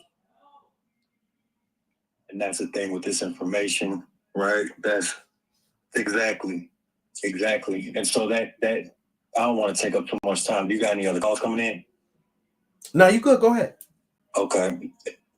Then what comes to mind is the systematic, right, setup of the world, right? And so this is a bit of a challenge to that idea about the one meeting the one, and somebody not wanting the information or getting the information, somebody going through the ascension, not going through the ascension, whatever it may be, right? But the systematic design all has us living in a, well, not everybody, but the majority living in a paradigm that's been designed to operate, that has been operating, right? So the collective consciousness is operating within that realm. So then that's literally taking a select few with an extraordinary amount of power, right, to use the information they have to shapeshift the reality of the collective at large. It's a bit of a challenge, right? And these are the kind of thoughts that I'm going through and trying to dissect for this little thing. So what's your thoughts on that? I'll give you one that's very personal to me. I have somebody that for years and years they've been like, yo, you got to get healthy. You got to get healthy. Like, they're a fitness person. They look great, right? And they've been trying to bend my reality in that, and I haven't been going. You know what I'm saying? Like, if we stood next to each other, there's no reason why I wouldn't be like they are. But so on my in my inner pyramid, there's like certain things I am and certain things I'm not. Mm-hmm. I was not ready to give up not feeling a certain type of way about weight gain and responsibility and the way that I'm eating, because it was tied to shit. And I did not see a reality for myself of, okay, well, if I don't look like this, if I am in a certain shape, who am I? So when the reality is bending, you gotta see yourself. You know what I'm saying? That's so to the collective thing of like, when you bend a reality, you might see something for me I don't see. I don't see what you see. And I'm gonna push back on you because I see me eating at 12 at night. I'm used to that. I see everybody in my family is a certain kind of weight, right? I don't want to leave my family, right? Mm-hmm. That reality you're bending, that shit is mysterious. And here's the thing: you have to be prepared for what if you walk into that season, whatever attention comes from that. Bro, Yeah, that part. I got bad bitches and I've had a belly the last 7 years. Mm-hmm. There's a part of me that has been scared of the responsibility and the attention that comes. I already got the bars. I already been having certain nice cars and shit like that. I purposely was not getting a 6-pack because I was afraid that I would not be able to handle what me clicking on all cylinders. Now you see the self-sabotage? Mm-hmm. Right? Because why not be the one? Why not just dive deep into all the shit that comes? Why not have an abundance mindset? But many of us talk ourselves out of shit because the failure is not as scary as winning. Winning is fucking scary. What if you win? Right? What if you do the dream? And sometimes there's people that bend reality in a way, and when you look into the little crystal ball, it's you winning. And that shit, you like, hell to the nah, nigga. I'm about to go back to oppression. You know why? Because it's safe, dog. It's comfortable. Bro, most people are unsuccessful. And when I'm saying successful, I'm not talking about material. I'm talking about most people cannot commit to what they say. Most people do not touch things and it turns to gold. Success is unusual, right? Most people are not in shape. Most people don't have any money. Most people's family dynamics are upside down. So when you start coming up this thing, you start getting yourself away from what most people are. And that shit's scary. Yes, sir. You know, I appreciate your conversation tonight. Yes, sir, man. Thanks for calling in, bro. Hey, have a good one. You too. Shout out to the beloved. Anybody else? The line is open. The line is open, 520-510-3254. Do you have any commentary on the pyramid, the inner pyramid? If you was here in the beginning, we're talking about the field, talking about some of the definitions that we went over. The line is open. I'll give it about 5 more minutes. Or if you have any put your comment in the chat.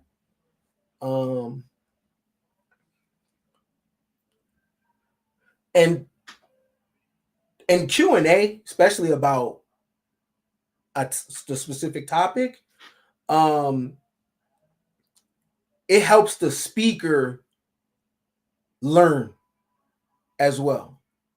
You know what I'm saying? Because we could get in a flow state and then we might not revisit this again. So it's important to know, like, how does this sound? You know what I'm saying? So I'll give it a couple minutes where you know what I'm saying, you could come through, you could dial.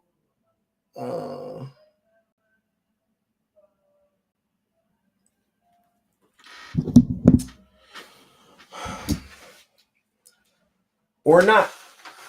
Let me see. Do you have any commentary on the anthropomorphism, personification, demiurge, Adalderbroth, the Gnosticism, my cartoon family? This was the field.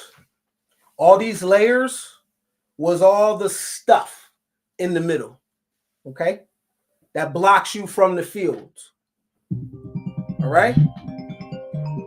We have 513. Caller from the 513. What's up? Hello? 513? Hello? You might be muted.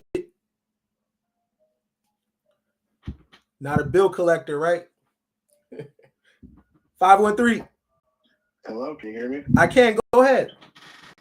All right. Hey, I've been listening to you for a while. You have amazing content. Thanks, man. But this subject is gonna be on YouTube, or is it like a one-time thing? What do you mean by that? Like, can I watch this again? Yeah, of course. YouTube channel. Yes, it stays. It's gonna stay on. Oh, okay. Because I tried to rewind it and it couldn't go back to the beginning. Okay, yeah. No. It might be the way. It might be the way that I'm recording on the software, but yeah, it'll be there. Oh, okay. Cool. But can you when you say everyone can't go, can you go a little bit deeper on that one? Because I listen to content like this, and people, I tend to project this information on other people, and sometimes I feel like a disconnect. And like you said, like most people are not. Are most people not trying to learn or better themselves? Like, it's hard for me to understand that. Not saying that that's like at all, because I'm just a regular dude trying to improve his life. What do you consider when you say most people are not trying to better themselves? What do you mean by that? Like when you said most people aren't in shape, most people don't have money, like. Well, I guess I don't know what I'm trying to ask. I guess. Okay. Well, I'm not saying that getting in shape is better or having money is better, right? I'm not putting anything on it. I'm just saying that's where most people are, right? In fact, I would argue it's better if somebody's not in shape.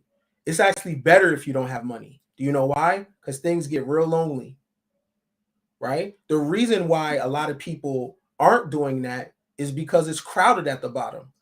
And people are very primitive. So they want to be around others that are like them.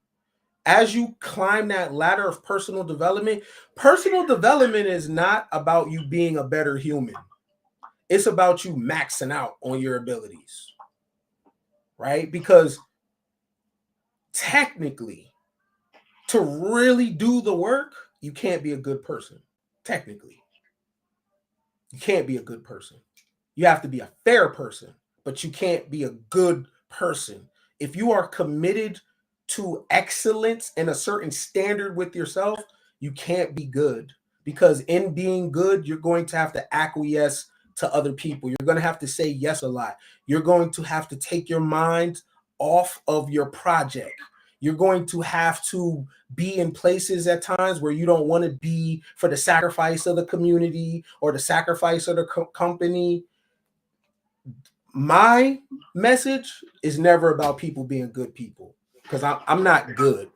I'm not a good dude. Depending on the situation, I'm a fucking thought. Depending on the situation, I'm an opportunist. Depending on the situation, I'm a go for mines. But here's the balance. If you give me a baby, I become very gentle. And if you have an elder around me, I give up myself, right? So I'm fair based on the situation. But I'm not dying for the community. I'm not dying for my country. I'm not putting the community first before me. I don't give a fuck about what these niggas do. See, that makes me not a good person. And in this message, I said I don't care about the black family. That technically doesn't make me a good person, because the standard is you must be like Umar, or you must parrot all those things, right? I'm about chaos. So that does not make me a good person, because I'm not fitting into the collective status quo, what have you. I'm focused on the field and what power can I get from the field to make me zero out. So when I die, I don't want to die with anything left in the tank. I want to zero out, right? I'm not trying to make the world a better place. I'm not trying to do none of that. But here's the funny thing about this shit is you end up making the world a better place, and you end up helping the community. That's the weird thing about it. When you push it away and you go on the path and you go on the journey, you become the good person anyway. Because just how you are, you have money to give, you have a perspective, you have no lack, you have an abundance mindset. So even in my selfish thinking, I become an extreme giver. Because if you're with me in person, I'm the first person emptying my pockets, giving people shit or whatever. But I'm not giving because the person is homeless.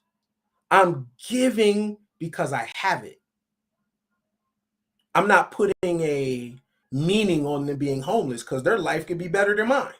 So I'm not judging it. It's the fact that that's my way of paying tithes. Okay. No, I definitely get what you're saying. Yeah, because I constantly say I don't really care about the community or any of that. You know what I'm saying? Because it's like the community has done nothing for me personally. You know, like I don't know. I always say stuff like that, and people look at me weird, and I'm just like, they've done nothing for me. Like, I understand. Like, I'm not very patriotic either. I don't really care about the country, so I don't even vote for real at all. So, no, I definitely understand. I get what you're saying, man. Look, in closing, that this pyramid, the inner pyramid, at the end, if you do all this and you decide to vote and you decide to participate in humanity, that's fine. Because you have this, you can opt in or opt out. You have a personal choice. See, when you become the one, you know how to go in and out. So it's the same way when you're looking at the matrix. They go in it and out of it. They go in it and out of it. When you don't do this pyramid, you're purely stuck in it. You don't even know there's an option to get out of it. So if you vote Democrat, Republican, local elections, that's fine. And then there might be times where you don't participate. That's fine. You might be at your family's for Thanksgiving 1 minute. That's fine. With the pure knowledge that the conquistadors ran through this motherfucker. You feel me? So when I didn't do the work, I couldn't go to people's house for Thanksgiving because I wanted to debate. I wanted to talk about how pilgrims brought disease and people were slaughtered, and now I'm gonna go fuck some turkey up with the knowledge of the historic knowledge. But shit, I'm not about to miss a good time because I read some books, right? They kicking it over there. I'm trying to drink some eggnog, right? And I have the knowledge. And this is why people that have been initiated into certain degrees of Freemasonry, Shriners, Eastern Stars, they be around people playing dumb. They participate in all the shit. You would never know that they know what they know. So that's what it's about, being the one. When you are the one, you don't tell people it. But the other person that is also the one, they're gonna recognize you. Oh, okay, man. I know that's. Yeah, I feel what you're saying. Yeah, I really do. But I don't want to hold you up too long, man. But I'm definitely gonna rewatch this. Yeah, rewatch it, bro. I appreciate all the information. You've been doing. I've been watching you for like a decade, so I've been like a secret background watcher. But this is my first time calling. That's what's up. I appreciate your stuff, and you have a good night, man. Thank you. I appreciate you, fam. Thanks a lot.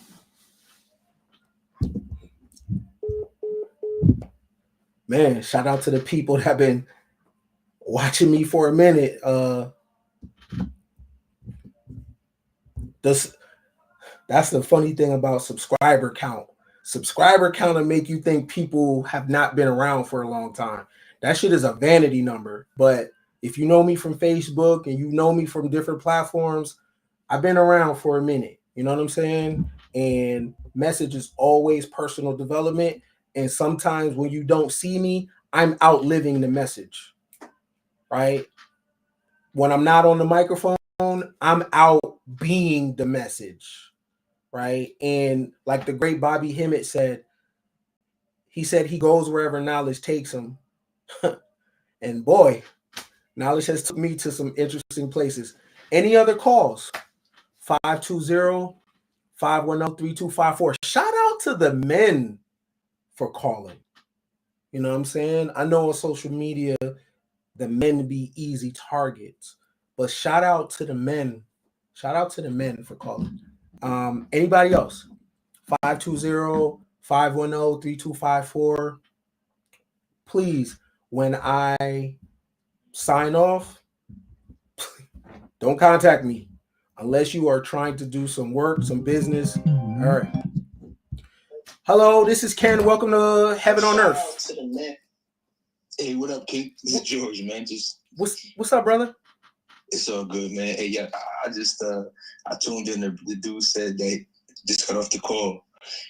He said he'd been watching me for a minute, and I was like, man, I think about it, bro. I think it's been quite a few years too. I think I first seen you on Facebook, man, like years ago, bro. Okay. But my question is talking about this knowledge, man. And one of the questions that I had for you was, when it comes to all the books that you read or that I like to read a lot too. What's your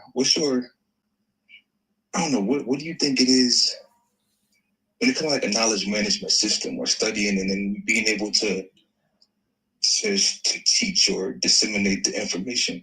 Do you what I'm trying to say? How do you retain the info? You know what I'm saying? What's the process like, man? Because I feel like when I read, my bookshelves kind of look like yours, man, in my rooms, but I feel like it just be me in my head, you know what I'm saying, with my books. But when I'm around people, maybe people I'm around, but I just feel like the conversations don't have that depth. I feel like sometimes I'm not able to recall the things that I want to share at the right time. So, you know what I'm saying? Like, what's your process to get to the point to where you're comfortable, I guess, sharing this information? I'll be honest, beloved. I don't remember half the shit that I read in these books, bro. I'll be sure. Like it come when it comes, you know what I'm saying? But I just be feeling like I'll be having bars, and it's almost like when you I don't know if you've ever been into argument, you be like, damn, I should have said this, or I should have about it after the fact. Yeah. So I put it into the way I make content. Sometimes content is hard for me because I want to create something that focuses on transformation, right? I want to create something that focuses on you can change. And a lot of the books that I have wasn't transformative. It's just information. And I came up in the Black conscious community, and it was about information, just a bunch of stuff, but I was still screwed up inside, right? And when it comes to transformation, what I see is it's not complex. It's simple. The problem is you actually have to put action to it. The simplest shit is action based, right? And a lot of the times I just had books and I just had information, bro. I got information on ancient technology and flat earth and hollow earth, and if the moon is a hologram, and Anunnaki and Zachariah snitching, and but guess what? None of that information helped me transform when I see my mother die. And how do I process the fact that I hate this bitch? What do I do with that? Because I can't say it, because you know what people are going to say, but that's your mom though. But that's your mom though. You know what I'm saying? Like, none of my books help me with that. You know what did help me? You ready for it? What's that? I got on drugs real bad. That wasn't in the books. The books would have told me not to do that. But when I got on drugs real bad, because of the shit that I seen, what it did was it allowed me to explore parts of myself that I wouldn't have seen sober. And the shit that I was looking for wasn't no therapy for it. That's the thing about this path. I don't tell nobody to go down my path, but in this path, in this work that I'm on, you're gonna have to go on a journey. And it ain't no therapy for this shit that I'm talking about. Right? This is some occult shit. There ain't no therapy for it. You have to go wherever knowledge takes you. And that might take you to some spaces, bro. And you're gonna see yourself. So none of the books helped me for that, bro. None of them. None of them. They look nice. They're cool. But when I was really going down through there, none of that shit helped me, bro. I had to completely go against everything that I was told to find myself. That was my personal path. I don't promote that for anybody because you might not can't handle what I had. You know what I'm saying? That was only built for Cuban links. That was my shit, you know? I feel you. You know what I mean? So the books things, bro, I say this. The best thing you can study is humans. Yeah. Just study people, bro. And it's better a lot of times to just to communicate based on the person that's in front of you.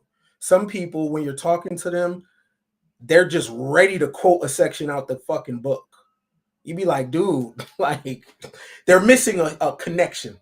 You know what I'm saying? So the best thing you can do is study what humans do.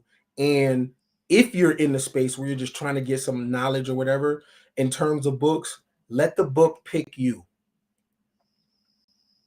Let the book pick you when you're walking through Barnes and Noble or even your own library. Like right now, I'm reading The Art of Clear Thinking because the things that I have going on, I need to dive into the mind of a guy that was a fighter pilot because their decision making. Yeah. Because that's what I'm on right now. I used to read shit where I wasn't even on that. It was just a bunch of information. So only go into the book when you want to become the person that wrote it. No, I feel you on that. I've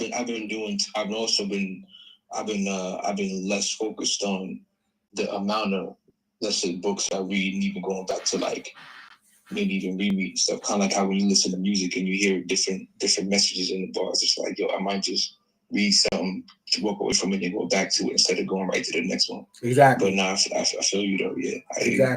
Exactly. Anything else, bro? Nah, that's it, man. Man, thanks for calling, fam. Yeah, anytime. All right. Shout out to the men. shout out to the men. You know what I mean? The men is coming through tonight. You know what I'm saying? That's what's up. That's what's up. Because that means there's men behind the scenes, especially with behind the scenes doing the work, especially with all the chatter about what men are and what men ain't. Yeah, okay, it's some men behind the scenes doing the work. You know what I mean? Not my work, their work. Not the church's work, their work. Not the college's work, not the community's work, their work. So shout out to the bros. 520-510-3254. The line is open. Is there anybody else that would like to call about anything we were talking about tonight? Hopefully, you were here for a while, so you can, you get the context of everything that was going on. 520-510-3254. I'll take another call. Anybody. 267. What's good? This is Ken. Really good, bro. What's happening? Oh, man. This is Jeff, bro. Listen, I'm about to say, I've been listening to you for years, bro. You know what I mean? I don't want to come on here. I don't know what the topic is about, but I heard you said the fellas been doing their work. And I've been listening to you for years, and bro, you've been helping me for like years, bro. Honestly, for years. Ever since my kids was young. Definitely been like a big bro to me. Wow. Appreciate that, bro. Real shit. Thanks a lot. Appreciate that. Right. Man, everything like you've been talking about. Go ahead, I'm listening. Yeah, just like you know how you just started from where you started coin game and where you're going with the personal development. All that is just very great knowledge, and you know that's just like you can't lead a horse to the water, but like I definitely try to plant seeds and give out that good energy to everybody I come around. That's why I don't walk around with a gun, stuff like that. Just so like you know, I'm that type of person. Good. Different though. Good. Everything good. So you help me out though. I mean, I appreciate that, bro. I mean, at the end of the day, we need more YouTube videos too, bro. I was so mad because like I remember I just seen you from Facebook, and then I just seen you help people out on YouTube, and then they pass you, and I'm like, and then now you on YouTube and you killing them.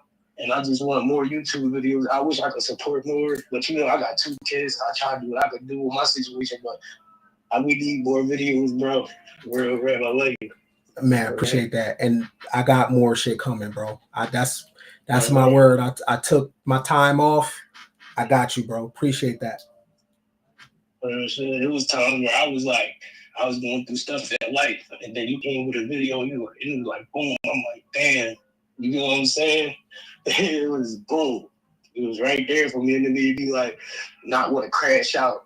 So I guess that's what a lot of people need. They need some like good information. You know what I mean? Right. It's definitely great. Honestly, great. See, me and my group of people I be putting on, telling them a little information. I try to put them on to you. I can see they doing different from like, you know, the game culture, all that. You know what I mean? It's definitely lovely, bro. It definitely helped me. I've been every year, I've been getting a little chasing, getting a little more bag, all that. I just wanted to appreciate you real quick. That's what's up, bro. I appreciate that, man. Thanks a lot, man. Thank you for real rap. Thank you for doing what you do. Real shit. I'm happy you still doing it every day. I try like whatever I can do. I mean, yeah, appreciate that, bro. Appreciate your call. Appreciate the love, and thank you for if I said something and you did it and you took heed to it and you applied it to you and your shorties and you moved out on it. That means more than money, bro. You know what I mean? If what I said had an effect on you in your life and it made you a more superior dude, that's more than money, bro. So I appreciate that, fam. Thank you, yo. My dog. My bad. Enjoy your night. And I just wanted I ain't never get to check on you do lives like this. I want to appreciate you for that shit. And you definitely helped me grow. All the year. Like I'm still young, 29, but you definitely helped me grow, bro. All years I've been listening to you. And enjoy your night and enjoy the rest of you know what I mean? For sure, bro. Thanks a lot, fam. Appreciate that. Thank you. My dog, for sure.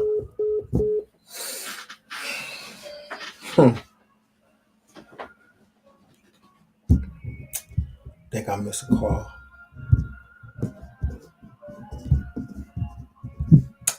Shout out to the bros. Man.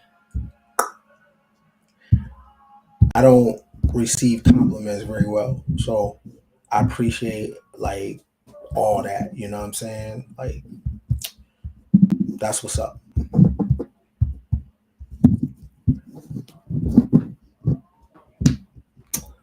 I'm calling 708 back.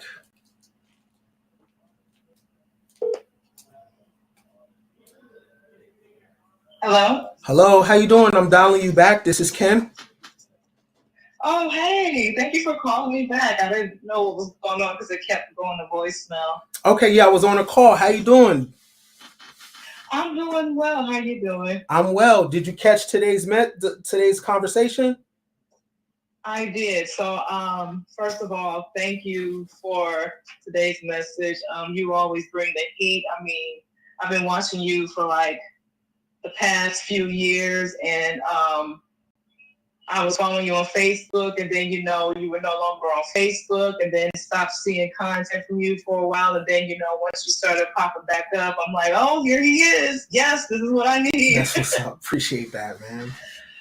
I do have a question. And hopefully, like, this question does pertain to the message today, because I've been thinking about this for a little while and I really don't know who to ask this to, because it's one of those thought-provoking questions about kind of like our existence and our place in this world. So I'm going to ask it, and if you feel like it doesn't, then I understand. Let's do it. Shoot. Do you feel like when it comes to this world, everything was constructed to where nothing will be resolved, like everything is in constant conflict with everything? What are your thoughts on that? In a weird way, it's imperfection, right? It's perfect. So when you look at nature, I have a crazy mind where every week I watch like animals eat each other, and it puts things in perspective to me, because sometimes you'll see the buffalo kill the lion, or sometimes you'll see a lion with a broken spine because it had a fight with another lion, right? And now that predator becomes the prey of things that it eats. And then it lays down and it dies. And the Lion King thing, right? We're in a chaotic order, but we are always taught to have bias to peace, right? It's all one thing. And you can't grow and you can't be elite if you don't have pushback, right? So sometimes we just don't want the pushback, and I think we look at the earth the wrong way. First off, this is our playground, so this is why it's important to have a heaven on earth mindset, because you're gonna bury your parents, you're gonna lose everything you work for, you're gonna end up losing. You're gonna experience pain. Your body's gonna decay. You're gonna get sick. You're one phone call away from the worst day of your life. But you still can get married and be in love. You still can have children. You still can play. You still can do all those things. And I encourage, when you're in those moments of pure bliss and joy, lean into it, because shit changes, right? So it's balance. It's not one thing. That's what makes this shit so ill, because you're going to laugh, you're going to cry.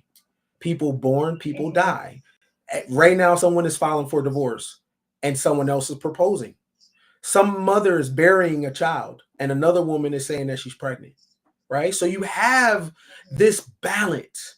The key to it is to not associate meanings to it. What we do and what the hell is, we think things are right, wrong, good, evil, and that is the quagmire of humanity, because things just are, right? We have volcanoes, we have hurricanes, we have earthquakes, we have things growing, we have things dying, we have things coming into existence, we have things leaving. There's no way you can correct that. It's not supposed to be corrected, because it's in divine order. Even the crazy shit with capitalism, socialism, that's in divine order. You know why? Because a person or individuals that are able to rise above it, that's where the gift is. That's where the gift is. That's where the power is, that you found peace in this shit. But without this shit, you wouldn't find the peace. Because what's peace? So can peace and chaos coexist? Like, and I'm talking about more on a personal level. Like, have you been at peace while still kind of going through some chaotic mess in your life? Like, can they both coexist at the same time, or do you have to go through chaos and then you learn your lessons, you go through whatever emotions you go through, and then you obtain peace? Like, is it interchangeable? Like, how do you keep peace? The reason why this message was the way it was today, because the other day I was pure chaos. I was pure chaos because I have a bad bitch inside of me. I'm Summer Walker in my head. So like the most ratchet woman you could think of, I have that inside of me. So I'm always pure chaos, right? So it's both. So you have to know when to allocate which. So one thing that I know better now is to let my chaos out. But it has to all come out. We struggle sometimes and suppress so much shit. Right? It's not the fact a woman being a hoe is not the problem. The problem is you're being a hoe because of trauma. So you don't even know if you like what you like. That's the problem. So are you doing it for the man or are you doing it for you? If you're doing it for you, rock out with your cock out. Right? But if you don't know why you're doing what you're doing, that's the problem. Nothing wrong with having money. What are you going to do with it? Nothing wrong with anything. You have to have the shadow work, the acceptance. You have to zero out. You have to start programming. You have to be delusional, put imagination on top of the delusion, and then you become the one. Nothing wrong with anything we do, long as there's consent on the other sides, and long as you are fully aware of the space and time that you're in, and don't put moral judgments on it. Because it doesn't fucking exist. Don't judge it. It just is what it is. Right? Some days you drink, some days you don't. Some days you eat and be a fat ass, then the next day you fast. Right? You might go through a whole month of hoeing, and then the next couple months you shut it down. They're all one thing. The hoeing wasn't bad and the celibacy ain't good. Yeah. I like how you mentioned how in your message when you mentioned about how when it comes to like trying to take care of our body and stuff, like, yeah, like in essence, that's what we're supposed to do, right? But that doesn't stop anything, especially when it comes to your work. So what's truly like the right method to go about doing your work? Because on one hand, you're like, okay, I'm grinding, like, you know, my mind is open, I'm getting downloads, but I'm eating a cheeseburger with some fries and extra, you know, I'm not thinking about taking care of my body, but I'm like, taking care of my mind because I'm reading and I'm, you know, yeah. So it's like, I know for me, like, that's one of the things I was thinking about. I'm like, sometimes it seems like everything is in constant conflict to where there may not ever be a resolve, because I may resolve one issue in my life, you know, but then there's another thing and then there's another thing. And I'm like I said, I was thinking about this the other day, and this is not something I really want to talk to with anybody, because I don't know their conscious level as far as like what they can handle. It may seem kind of morbid for some people and they may lose all hope, and I don't want to be responsible for that. But, you know, I was just kind of like, okay, so was things created to where, okay, even though there isn't going to be a resolve across the board, on a personal development level, you're working towards resolving one piece at a time. Yeah, that's all I got. Okay, so in regards to the cheeseburger, first of all, that shit tastes good. That's number one. Right. Here's the thing, though. Here's the thing. The problem with me eating the cheeseburger is I don't deserve it. It tastes so good. Oh, no, we're going to disregard the fact what's in it. It tastes so good. That's for the person that hasn't had it. Right? That's for the person that actually been putting in the work. That cheeseburger is somebody's cheat day. The cheeseburger is for the person that never eats it. The cheeseburger is for the person that has been grinding crazy and they're turning their brain off that day and they are treating their body. The sugar, the salt, that shit tastes good. They earned that. I didn't earn that because I've been eating sugar and salt. I didn't earn that. You have to see the things with the pleasantries. We have to, for those that are on the path, nothing wrong with it. We have to get to the point we earn it. Nothing wrong with taking a drink. Nothing wrong with thoughting. We have to earn it.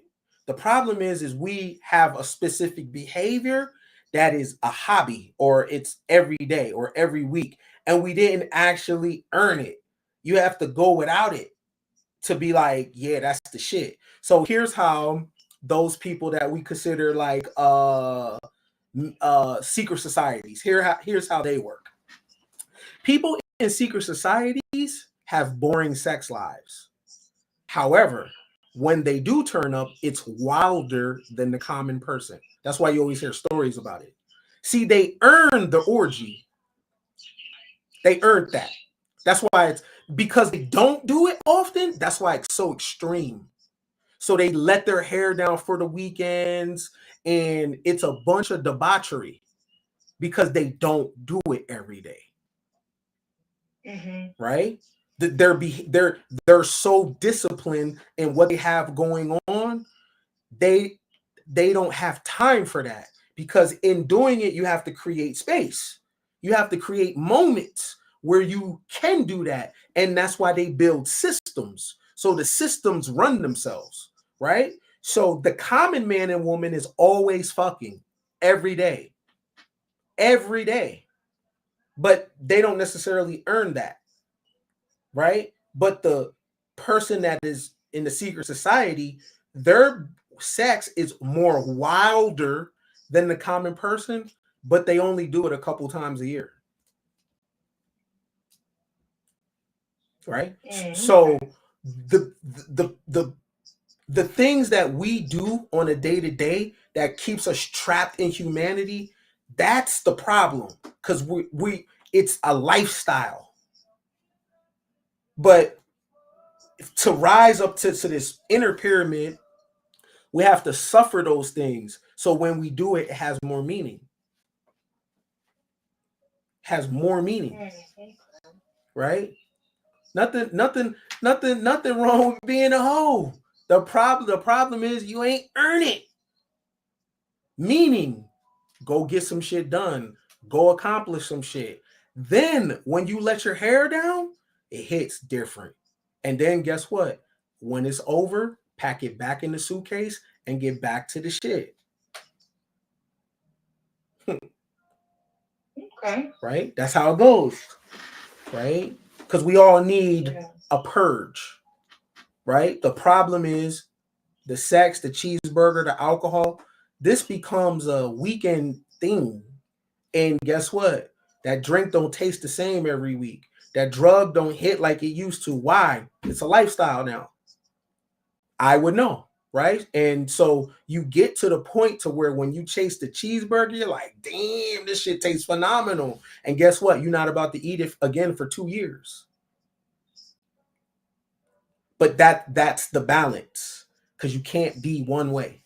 You have to figure out time and place for your deviancies, for your letting your hair down. It's needed.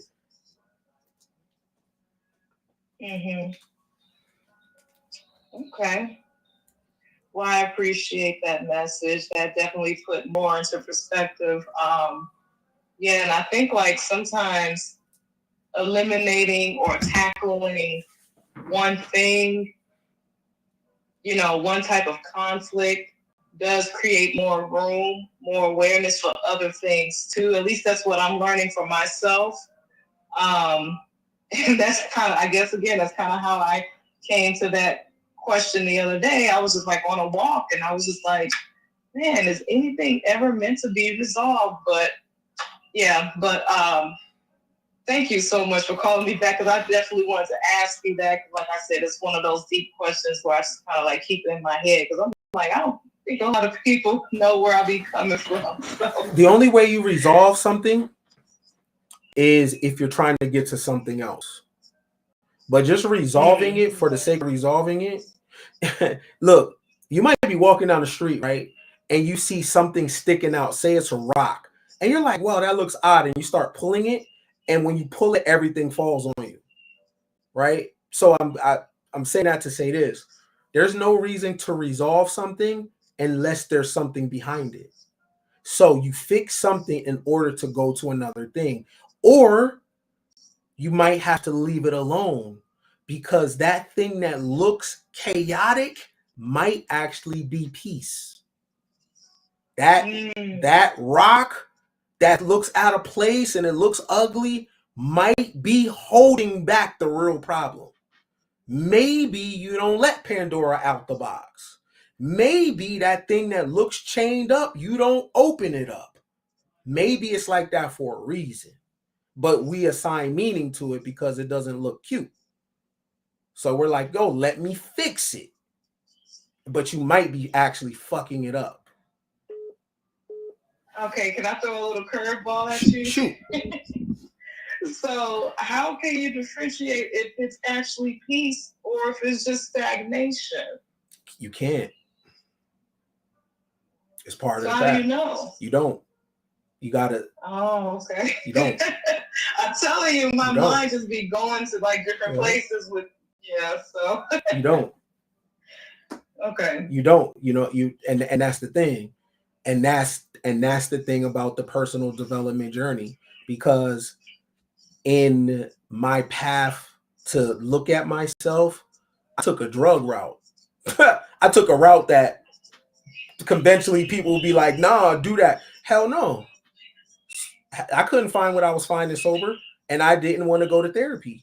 So I took a route that was pure debauchery and chaos. And it brought me peace. But I know it was hell to get to that peace, right? It was fun. That's honest. That's real. Yeah, it was like fun. It was fun, but then it came down, right? Mm-hmm. So it did both. But my point is you don't know what a thing is until you do it, and everybody's path is different. So you might have to tug on that thing, and that avalanche might fall on you. But what you're looking for might be in the climb out of the snow. It might be that you take yourself to a completely low period to where you can rise and become something else, because it's none of it means anything though. The only meaning is who you become. So maybe what you're looking for is that shit to fall on you, because you want to see, do you have the ability to climb out of it? Right? Okay, I like that. Yeah. Appreciate that. Thank you so much. Like, this live was really needed, and I'm glad that we were able to have this discussion, because, you know, it was the timing, and I definitely needed to ask, you know, and I appreciate that. I thank you for calling, beloved. Appreciate you. You have a good night. Thank you. You too. Thank you. Peace.